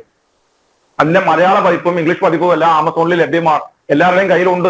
അപ്പൊ അതൊന്നും നിങ്ങൾ ഇതുപോലെ നടക്കേണ്ട കാര്യമൊന്നുമില്ല. ഇപ്പോഴും ക്രിസ്തുവിനെ കൂട്ടുപിടിച്ചിട്ടല്ലാതെ, ജയരാജ സാറിനെ ക്രിസ്തുവിനെ കൂട്ടുപിടിച്ചിട്ടല്ലാതെ ഹാരിഫ് ഹുസൈന്റെ ചോദിച്ച ചോദ്യത്തിന് മറുപടിയായിട്ട് അതെ അള്ളാഹുവും മിത്ത് തന്നെയാണ് എന്ന് പറയാൻ ധൈര്യമുണ്ടോ? ഇല്ലല്ലോ. അവിടെയും ക്രിസ്തുവിനെ കൂട്ടുപിടിക്കുകയാണ്. അപ്പം ചോദ്യം വന്നാൽ ഞാൻ ക്രിസ്തുവും മിത്താണെന്ന് പറഞ്ഞിട്ടുണ്ട്, ഞാൻ കോമൺ ആയിട്ട് പറഞ്ഞതാണെന്ന് പറയാം. അല്ലാതെ ഹാരിഫ് ഹുസൈൻ ചോദിച്ച ചോദ്യത്തിന് ഗണപതി മിത്താണെന്ന് പറയുന്ന പോലെ ഞാൻ പറയുന്നു അള്ളാഹുവും മിത്താണ് എന്ന് ജയറാജ് പറയൂ? പറയത്തില്ല. സാറിന് പേടിയാണ്. കാരണം ഞാനിപ്പോ നേരത്തെ ഹാരിഫ് ഹുസൈനോട് പറഞ്ഞതേ ഉള്ളൂ. മലപ്പുറത്തെ ജില്ലാ സമ്മേളനത്തിന്റെ ഫ്ലെക്സ് ബോർഡിൽ പണ്ട് AKGയുടെയും EMSന്റെയൊക്കെ ചിത്രങ്ങൾ ഇരുന്ന സ്ഥാനത്ത് വാര്യം കുണ്ടന്റെയും അതുപോലുള്ള 1921 കലാപകാരികളുടെയും ഫോട്ടോ ഇരിക്കുന്നു. അതാണ് പരിണാമം ഉണ്ടായിരിക്കുന്നത്. അപ്പോൾ ഇത്തരം ഭരിക്കുന്ന നിങ്ങളെ പോലുള്ളവരുടെ ഇന്ന് പ്രതിപക്ഷത്തിരിക്കുന്ന കോൺഗ്രസ് നേതൃത്വം UDF-ൽ നിന്നും യാതൊരുവിധ ഇതും ക്രിസ്ത്യാനികൾക്ക് ലഭിക്കാൻ പോകുന്നില്ല എന്ന് മനസ്സിലാക്കിയത് കൊണ്ട് തന്നെയാണ് ഇവിടുത്തെ ക്രിസ്ത്യൻ ഹിന്ദു ഐക്യം കാലഘട്ടത്തിന്റെ ആവശ്യമാണെന്ന് മനസ്സിലാക്കി മുന്നോട്ട് പോകാൻ തീരുമാനിച്ചിരിക്കുന്നത്. അതുകൊണ്ട് തന്നെ ഒരിക്കൽ കൂടി പറയുന്നു, ശ്രീ വെള്ളാപ്പള്ളി നടക്കേണ്ട ആ പ്രസ്താവനയെ ഞങ്ങൾ പൂർണ്ണമായി സ്വാഗതം ചെയ്യുന്നു. കഴിയാതെ തീർച്ചയായിട്ടും അദ്ദേഹത്തെ നേരിട്ട് അതിന് കണ്ട് ഞങ്ങൾ അതിന് പിന്തുണ പ്രഖ്യാപിക്കുകയും ചെയ്യും.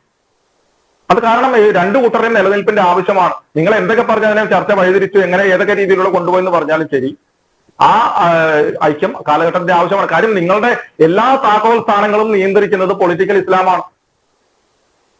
അവരെ നിങ്ങൾ രണ്ടു കൂട്ടരും കൂടെ നിങ്ങൾ പ്രീണിപ്പിക്കാനായിട്ട് പരസ്പരം മത്സരിക്കുന്ന കാഴ്ചയാണ് ഇവിടെ കൊണ്ടുകൊണ്ടിരിക്കുന്നത്. അതുകൊണ്ട് തന്നെ ഈ ഐക്യം എന്ന് പറയുന്നത് നിങ്ങൾ ഏതൊക്കെ രീതിയിൽ ചർച്ച മറ്റു രീതികളിലേക്ക് കൊണ്ടുപോയി പല പ്രശ്നങ്ങൾ ഇട്ടുകൊണ്ട് ചർച്ച അതിലേക്ക് കൊണ്ടുപോയി എന്ന് പറഞ്ഞാലും ശരി, ഇതിവിടെ കാലഘട്ടത്തിന്റെ ആവശ്യമാണ്. ഇത് ഇന്നല്ലെങ്കിൽ നാളെ ഇത് തീർച്ചയായും നടപ്പിലായിരിക്കും.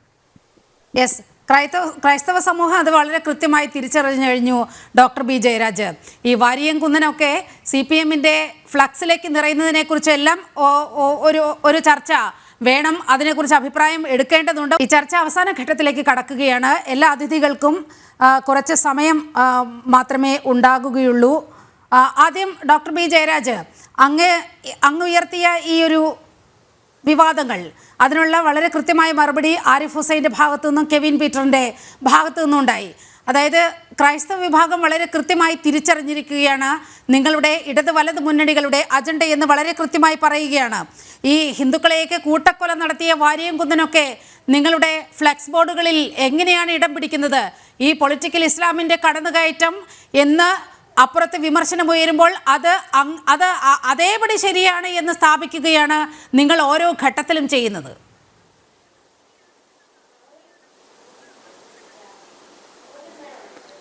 ഈ കഴിഞ്ഞ തെരഞ്ഞെടുപ്പിൽ വളരെ കൃത്യമായിട്ട് ഇടതുപക്ഷ മുന്നണി പറഞ്ഞിരുന്നു, SDPI-യുടെയും ജമാഅത്തെ ഇസ്ലാമിയുടെയും PFI-യുടെയും മറ്റ് ഭീകര സംഘടനകളുടെയും ഒന്നും വോട്ട് ഞങ്ങൾക്ക് വേണ്ടെന്ന് വളരെ വ്യക്തമായിട്ട് പറഞ്ഞ ഏക മുന്നണി, കേരളത്തിലെ ഏക മുന്നണി തുറന്ന് പറഞ്ഞത് ഇടതുപക്ഷം മാത്രമായിരുന്നു എന്നുള്ള കാര്യം കാണാതെയാണ് മറ്റുള്ളവർ ഇത്തരം അഭിപ്രായങ്ങൾ പറയുന്നത്. അത് ന്യൂനപക്ഷ വർഗീയതയാണെങ്കിലും ഭൂരിപക്ഷ വർഗീയതയാണെങ്കിലും ഇടതുപക്ഷത്തിന് ഒരേ സമീപനം തന്നെയാണ്. അതുകൊണ്ടാണ് ഞാൻ പറഞ്ഞത് ഗണപതി മിത്താണെന്ന് പറയുന്ന അതേ ഇതുകൊണ്ട് അതുപോലെ തന്നെയാണ് അള്ളാഹു മിത്താണ്, ജീസസ് ക്രൈസ്റ്റ് മിത്താണെന്ന്. അല്ലാതെ അള്ളാഹുവിനെ പറയാൻ സെപ്പറേറ്റഡ് ആയിട്ട് പറയാൻ എനിക്ക് പറ്റില്ല. കാര്യം നമ്മളൊരു കൾച്ചറൽ ഫാബ്രിക്കിലാണ് ജീവിക്കുന്നത്. ആ ഫാബ്രിക്കിനകത്ത് യാതൊരു കോട്ടവും തട്ടാൻ പാടില്ല. അത് നായാടി മുതൽ നസ്രാണി വരെ ഉള്ള ഐക്യം മാത്രം പോരെ, അതിനകത്ത് ഇസ്ലാമിനെയും കൂടെ ഉൾപ്പെടുത്തി ഒരു സെക്യുലർ ആയിട്ടുള്ള ഒരു സ്റ്റേറ്റാണ് കേരളം. അങ്ങനെ ജീവിച്ചാൽ മാത്രമേ നമുക്ക് എല്ലാ കാലത്തും സമാധാനം ഉണ്ടാകത്തുള്ളൂ, സംസ്ഥാനത്തിന് പുരോഗതി ഉണ്ടാകത്തുള്ളൂ എന്നുള്ള വിശാലമായ അർത്ഥത്തിലുള്ള കാഴ്ചപ്പാടാണ് വരേണ്ടുന്നത്. അല്ലാതെ മറ്റു മതക്കാർ ശത്രുക്കളാണെന്നും മറ്റു മതത്തിൽ വിശ്വസിക്കുന്നവർ പ്രശ്നക്കാരാണെന്നും അതിന് എല്ലാ മതങ്ങളിലും ഉണ്ട് തീവ്രവാദികൾ. ഹിന്ദു മതത്തിൽ തീവ്രവാദികളുണ്ട്, ക്രിസ്ത്യാനികളിൽ തീവ്രവാദികളുണ്ട്, വാര്യംകുന്നൻ നിങ്ങൾക്ക് എങ്ങനെയാണ് പ്രിയങ്കരനാവുന്നത്? വാര്യംകുന്നൻ എങ്ങനെയാണ് പ്രിയങ്കരനാവുന്നത്? മലപ്പുറം ജില്ലാ സമ്മേളനത്തിന്റെ ഫ്ലക്സ് ബോർഡിലാണ് വാര്യംകുന്നന്റെ പടമൊക്കെ കണ്ടത്. നീലിമ, വാര്യംകുന്നൻ എങ്ങനെയാണ് സ്വീകര്യരാവുന്നതെന്നുള്ളതിനെ കുറിച്ച് വളരെ വിശദമായി പഠനം നടത്തി PhD സമ്പാദിച്ച ഒരാൾ കേരളത്തിൽ തന്നെ ഉണ്ട്. അതാരാണെന്ന് ഞാൻ പറയാതെ തന്നെ അറിയാലോ. മറ്റേ ഡോക്ടർ ജലീലിന്റെ ഇതെന്നെടുത്തു തീസിസ് PhD വിവക്ഷിക്കുന്നു നേരത്തെ. അല്ല, ജലീലിന്റെ തീസിസ് അംഗീകരിച്ചുകൊണ്ടാണോ നിങ്ങൾ അത് ചെയ്തത്? പിന്നെ തീർച്ചയായിട്ടും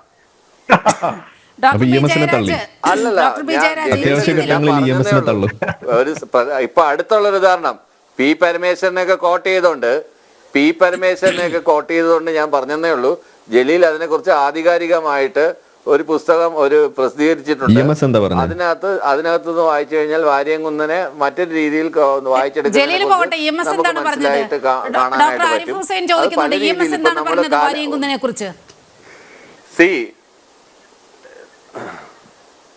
വളരെ കുറച്ച് സമയമേ ഉള്ളൂ ഡോക്ടർ പി ജയരാജ്. തീവ്രവാദി എന്നൊന്നും പറഞ്ഞിട്ടില്ല. ഞാൻ പറയട്ടെ, ഒന്നാം സ്വാതന്ത്ര്യ സമരത്തിന് സിപ്പായി മ്യൂട്ടിനി എന്നാണ് ബ്രിട്ടീഷുകാർ വിളിച്ചത്. ഒന്നാം സ്വാതന്ത്ര്യ സമരത്തിന് സിപ്പായി മ്യൂട്ടിനി എന്നാണ് വിളിച്ചത്. നമ്മൾ അങ്ങനെയാണോ കാണുന്നത്? ഒന്നാം സ്വാതന്ത്ര്യ സമരം എന്നാണ്, സിപ്പായി ലഹള എന്നാണ് ബ്രിട്ടീഷുകാർ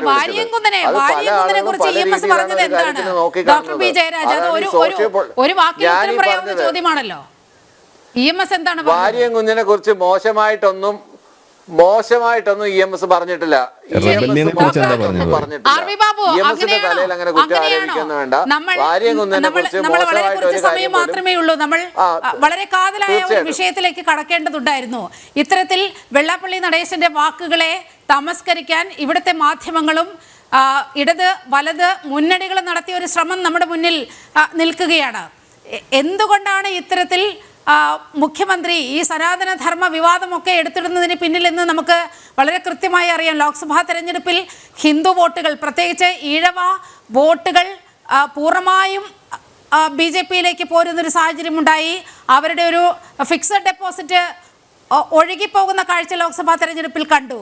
അത് എങ്ങനെയും പിടിച്ചു നിർത്താനുള്ള ഒരു ശ്രമം മുഖ്യമന്ത്രിയുടെ ഭാഗത്തു നിന്ന് ഉണ്ടാവുകയാണ്. ഒപ്പം തന്നെ പൊളിറ്റിക്കൽ ഇസ്ലാമിനെ അങ്ങേയറ്റം ചേർത്ത് പിടിക്കാനുള്ള ചില കുറുക്കുവഴികൾ, ഡിവൈഡ് ആൻഡ് റൂൾ എന്ന രീതിയിലേക്ക് കേരളത്തിന്റെ മുഖ്യമന്ത്രി മാറി എന്നാണ് ഈയിടെ ഉയരുന്നൊരു വിമർശനം. ഈ വിഷയത്തിലെ ഇപ്പോ ജയരാജന്റെ വർത്തമാനത്തിൽ നിന്ന് ഒക്കെ നമുക്ക് മനസ്സിലാവുന്നത് ഈ വിഷയം അവർ ചർച്ച ചെയ്യാൻ ആഗ്രഹിക്കുന്നില്ല എന്നുള്ളത്. കാരണം ഇത് ചർച്ച ചെയ്യും തോറും കേരളത്തിലെ ഇപ്പോഴത്തെ സാമൂഹിക സാഹചര്യം എക്സ്പോസ് ചെയ്യപ്പെടും. ഇവർ ഈ കേരളം എന്തോ വലിയൊരു സംഭവമാണെന്നൊക്കെ പറഞ്ഞ് പൊതിഞ്ഞു കെട്ടിക്കൊണ്ട് നടക്കുന്നുണ്ടോ? ഇത് കേരളത്തിൽ അങ്ങേയറ്റം ഇസ്ലാമൈസേഷൻ എന്ന ആ ഒരു അവസ്ഥയ്ക്ക് കീഴ്പ്പെട്ടുകൊണ്ടിരിക്കുന്നതിന്റെ ആ ഒരു യാഥാർത്ഥ്യം അത് വെളിവാകും എന്നുള്ളതിനുകൊണ്ടാണ് ഈ വിഷയം അവർ തൊടാതിരിക്കുന്നത്. അതുകൊണ്ടാണ് വിചാരധാരയിലെ ഈ വിഷയങ്ങളൊക്കെ ഉന്നയിക്കുന്നത്. വിചാരധാരയിലെ വിഷയങ്ങൾ ഉന്നയിക്കുമ്പോൾ ജയരാജ് കൂട്ടത്തിൽ പറഞ്ഞിരുന്നെങ്കിൽ ഞാൻ സമ്മതിക്കുമായിരുന്നു ജയരാജനെ. കാരണം ഇപ്പൊ ഗണപതി മിത്താണെന്ന് പറഞ്ഞപ്പോ നിവൃത്തികേടുകൊണ്ട് അദ്ദേഹം അള്ളാഹു മിത്താണെന്ന് പറഞ്ഞല്ലോ. നിവൃത്തികേടുകൊണ്ട് ആവർത്തിച്ച് ചോദിച്ചപ്പോഴാണ് ആദ്യം ചിലരങ്ങനെ കരുതുന്നുണ്ടാവും എന്നൊക്കെ പറഞ്ഞ് രക്ഷപ്പെട്ട് ഫോക്കസ് ചെയ്ത് സ്പെസിഫിക് ആയിട്ട് പറയൂ എന്ന് ആവർത്തിച്ച് പറഞ്ഞപ്പോൾ അദ്ദേഹം അള്ളാഹു മിത്താണെന്ന് പറയേണ്ടി വന്നു. അത് തന്നെ അദ്ദേഹം യേശുക്രിസ്തുവിനെ കൂട്ടുപിടിച്ചു. ഞാൻ അങ്ങനെ പറഞ്ഞു പോയതാണ്, നമ്മുടെ സോഷ്യൽ ഫാബ്രിക്കിന് ഗുണം ചെയ്യില്ല എന്ന് പറഞ്ഞു. ഇതൊക്കെ അദ്ദേഹത്തിന്റെ ഉരുളലാണ്. ഞാൻ അദ്ദേഹത്തോട് പറയുന്നത്, താങ്കൾ വിചാരധാരയെ ഉദ്ധരിക്കുന്നു, ഒപ്പം തന്നെ താങ്കൾ ഖുർആൻ ഉദ്ധരിക്കാൻ തയ്യാറുണ്ടോ? പരമത വിദ്വേഷം ഏറ്റവും ശക്തമായിട്ട് പ്രഖ്യാപിച്ചിട്ടുള്ളത് ഖുർആനാണ്. ബഹുദൈവ വിശ്വാസികളെയും വിഗ്രഹാരാധകരെയും കാണുന്നിടത്ത് വെട്ടിക്കൊല്ലണം എന്ന് പറഞ്ഞ ഖുർആനല്ലേ? നിങ്ങൾ ക്രിസ്ത്യാനിയെയും യഹൂദനെയും മിത്രമംഗളാക്കരുത് എന്ന് പറഞ്ഞിട്ടുള്ളത് ഖുർആനല്ലേ? ആ ഖുർആൻ ഉദ്ധരിക്കാനായിട്ട് ജയരാജനെ ഞാൻ നട്ടല്ലുണ്ടോ? ജയരാജന് നട്ടല്ലെന്ന് പറഞ്ഞ സാധനം ഉണ്ടോ? ജയരാജന് ഓൺ ദ സ്പോട്ടിലാണ് എനിക്ക് മറുപടി വേണ്ടത്. Do you have the spine? ഞാൻ പറയാം I belong to a pagan religion. ഞാനൊരു ബഹുദൈവ വിശ്വാസത്തിൽ നിന്ന് വരുന്ന ആളാണ്. എനിക്ക് സെമിറ്റിക് മതങ്ങളുടെ കാര്യത്തിൽ അഭിപ്രായം പറയണമെന്ന കാര്യമില്ല. അത് ക്രിസ്ത്യാനിറ്റി ആണെങ്കിലും ശരി തന്നെ, ഇസ്ലാം ആണെങ്കിലും ശരി തന്നെ. അവരുടെ മതവിശ്വാസങ്ങൾ ഏകദൈവ വിശ്വാസികളാണ്. ഏകദൈവ വിശ്വാസികളുടെ വിചാരങ്ങൾ വേറെയാണ്. ഞാൻ നമിച്ചു താങ്കളെ. എന്താണ് നിങ്ങൾ ഈ പറയുന്നത്? എന്താണ് നിങ്ങൾ ഈ പറയുന്നത്?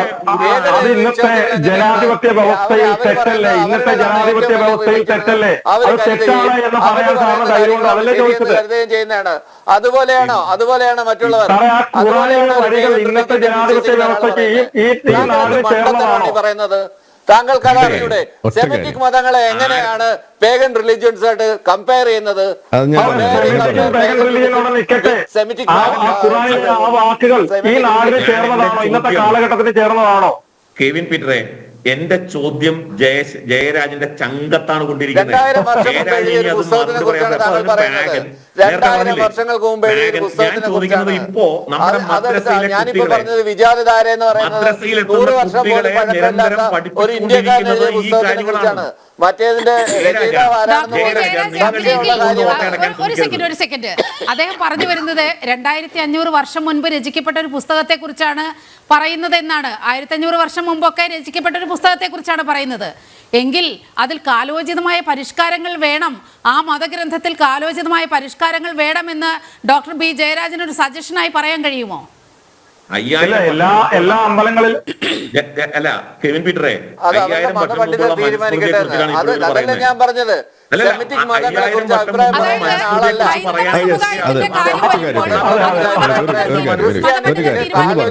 മാറ്റങ്ങൾ വരുത്തണമെന്ന് അഭിപ്രായം പറയാൻ ഞാൻ ആളല്ല. കാര്യം അവര് ഏകദൈവ വിശ്വാസികളാണ്. വളരെ ക്ലിയർ ആണ്. അപ്പൊ ഞാൻ ചോദിക്കുന്നു,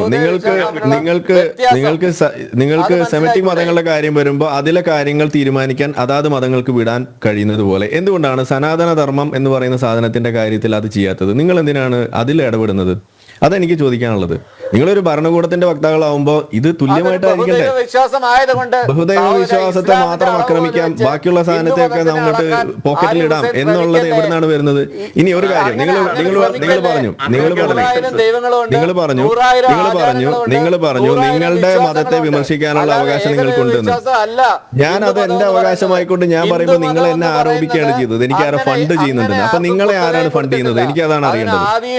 നിങ്ങളെ ആരാണ് ഫണ്ട് ചെയ്യുന്നത്? നിങ്ങൾക്ക് BJP-ക്കാരാണോ ഫണ്ട് ചെയ്യുന്നത്? എനിക്ക് അറിയാൻ വലിയ ആഗ്രഹമുണ്ട്. ഇവിടെ അല്ലെങ്കിൽ ഒരു കാര്യം പറയുന്നുണ്ട്, ഈ ഇവിടുത്തെ കമ്മ്യൂണിസ്റ്റുകാർ BJP-ക്കാരുടെ B ടീം ആണെന്നുള്ളത്. അത് തന്നെയാണോ ഇവിടെ സംഭവിക്കുന്നത്?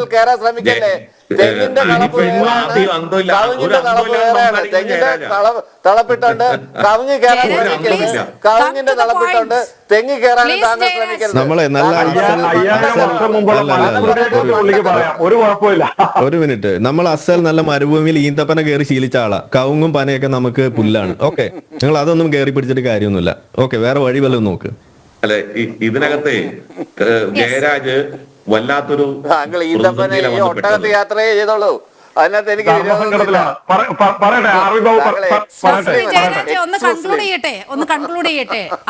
എനിക്ക് ജയരാജ എനിക്ക് പറയാനുള്ളത്, ഈ നിങ്ങളിപ്പോ വല്ലാത്ത പ്രതിസന്ധിയിലാണ്. കേരളത്തിന്റെ സാമൂഹ്യ സാഹചര്യത്തിൽ ഇസ്ലാമിന്റെ പിടിയിൽപ്പെട്ട രാഷ്ട്രീയപരമായി അല്ല ഞാൻ പറഞ്ഞോട്ടെ ജയരാജ്, നിങ്ങൾ ഒരു പിടിയില്ല എന്ന് പറഞ്ഞാൽ നിങ്ങളുടെ ആത്യന്തികമായ താത്വിക പ്രശ്നങ്ങളെ നിങ്ങൾ അടിയറ വെച്ചോ. നിങ്ങൾ നേരത്തെ ഇവിടെ ആരിഫ് ഹുസൈൻ ഉന്നയിച്ച ഒരു കാര്യമുണ്ട്, ശരീഅത്തിനെതിരെ ഏറ്റവും ശക്തമായി വാദം ഉന്നയിച്ചത് നമ്പൂതിരിപ്പാടായിരുന്നോ? ആ ശരീഅത്ത് ശരിയാണെന്ന് പറഞ്ഞ് സുപ്രീം കോടതിയിൽ അഫിഡാവിറ്റ് കൊടുത്തത് നിങ്ങളുടെ പാർട്ടിയാണ് സർ. ആരുടെ മുന്നിൽ നിങ്ങൾ അടിയറ വെച്ചു? അത്രേ ഉള്ളൂ. ഇതേപോലെ നിങ്ങൾ വിചാരിക്കുന്ന നാട്ടുകാർ മുഴുവൻ മണ്ടന്മാരാണെന്നാണോ? നിങ്ങൾ വിചാരിക്കുന്നത് നാട്ടുകാരെ മുഴുവൻ മണ്ടന്മാരാക്കാമെന്നാണോ? നിങ്ങൾക്ക് ഗണപതി മിത്താണ് എന്ന് പറയാം. സഖാവ് ഗോവിന്ദനോട് ചോദിച്ചപ്പോ അള്ളാഹു മിത്തല്ല എന്നാ പറഞ്ഞേ. അന്ന് പത്രക്കാര് സഖാവ് ഗോവിന്ദനോട് ചോദിച്ചപ്പോ അള്ളാഹു മിത്താണോ ചോദിച്ചു. അള്ളാഹു മിത്തല്ല, ഗണപതി മിത്താണ്. ഈ കാപട്യം ഉണ്ടോ? ഈ കാപട്യം ജനങ്ങൾ കാണുകയല്ലേ ജയരാജ്. നിങ്ങൾ ഇനി എത്ര സുഗന്ധം നിങ്ങളുടെ ശാസ്ത്രത്തെ ജനങ്ങൾ വലിച്ച് പുറത്തിട്ട് ചവിട്ടും ജയരാജ. പുഴുത്ത് ഹിന്ദു ഐക്യവേദി കൊണ്ട് നടക്കുന്നത് നിങ്ങൾക്ക് വിശ്വ ഹിന്ദു പരിഷത്ത് അതാണ് വിശ്വ പരിഷത്ത് ഹിന്ദു ഐക്യവേദിയും കേരളത്തിൽ പ്രൊപ്പഗേറ്റ് ചെയ്യാൻ ശ്രമിക്കുന്നത്. അല്ല, നിങ്ങളിപ്പോ ഒരൊറ്റ സ്ഥലത്തേക്ക് ഒതുങ്ങി നിൽക്കുകയല്ലേ? നിങ്ങൾ വർഗീയതയുടെ പച്ചയായ വർഗീയതയുടെ അല്ലെങ്കിൽ ഉത്തരം തങ്ങികളായിട്ടുള്ള പല്ലികളുടെ സ്ഥിതിയാണ് നിങ്ങൾക്ക്. അതുകൊണ്ട് നിങ്ങളെ സംബന്ധിച്ചിടത്തോളം എനിക്ക് പ്രത്യേകിച്ച് ഒന്നും പറയാനില്ല. കാരണം ഇപ്പൊ ഇവിടെ ഈ ചർച്ചയിൽ നിന്ന് ഉരുത്തിരിഞ്ഞ ഒരു കാര്യം, പെരുവഴിയിൽ ഉടുമുണ്ടഴിഞ്ഞു നിൽക്കുന്ന അവസ്ഥയിലാണ് ജയരാജനെ. ഇനി ജയരാജനെ ആരും ആക്രമിക്കാതിരിക്കുക എന്നുള്ളതാണ് എനിക്ക് ശ്രീ കെവിൻ പീറ്ററോടും ആരിഫ് ഹുസൈനോടും പറയാനുള്ളത്. ആ പ്രസ്ഥാനത്തിന്റെ പ്രശ്നവും അത് തന്നെയാണ്. കേരളത്തിന്റെ രാഷ്ട്രീയ കാലാവസ്ഥ മാറിമറിഞ്ഞിരിക്കുകയാണ്. നായാടി മുതൽ നസ്രാണി വരെ ഇവിടെ ഒരുമിച്ചാൽ കേരളത്തിന്റെ രാഷ്ട്രീയ സമവാക്യങ്ങൾ പോലും മാറിപ്പോകും. അത് നാട്ടുകാർ ചർച്ച ചെയ്യാതെ ഇരിക്കാനാണ് പൊടുന്നനെയുള്ള ഈ സനാതനധർമ്മ ഇകഴ്ത്തലും മേൽവസ്ത്ര വിവാദവുമെല്ലാം. ഒപ്പം ജാതീയമായി ഹൈന്ദവ വിഭാഗങ്ങളെ തമ്മിൽ തല്ലിക്കാനുള്ള അജണ്ടയും തിരിച്ചറിഞ്ഞു പോകണം.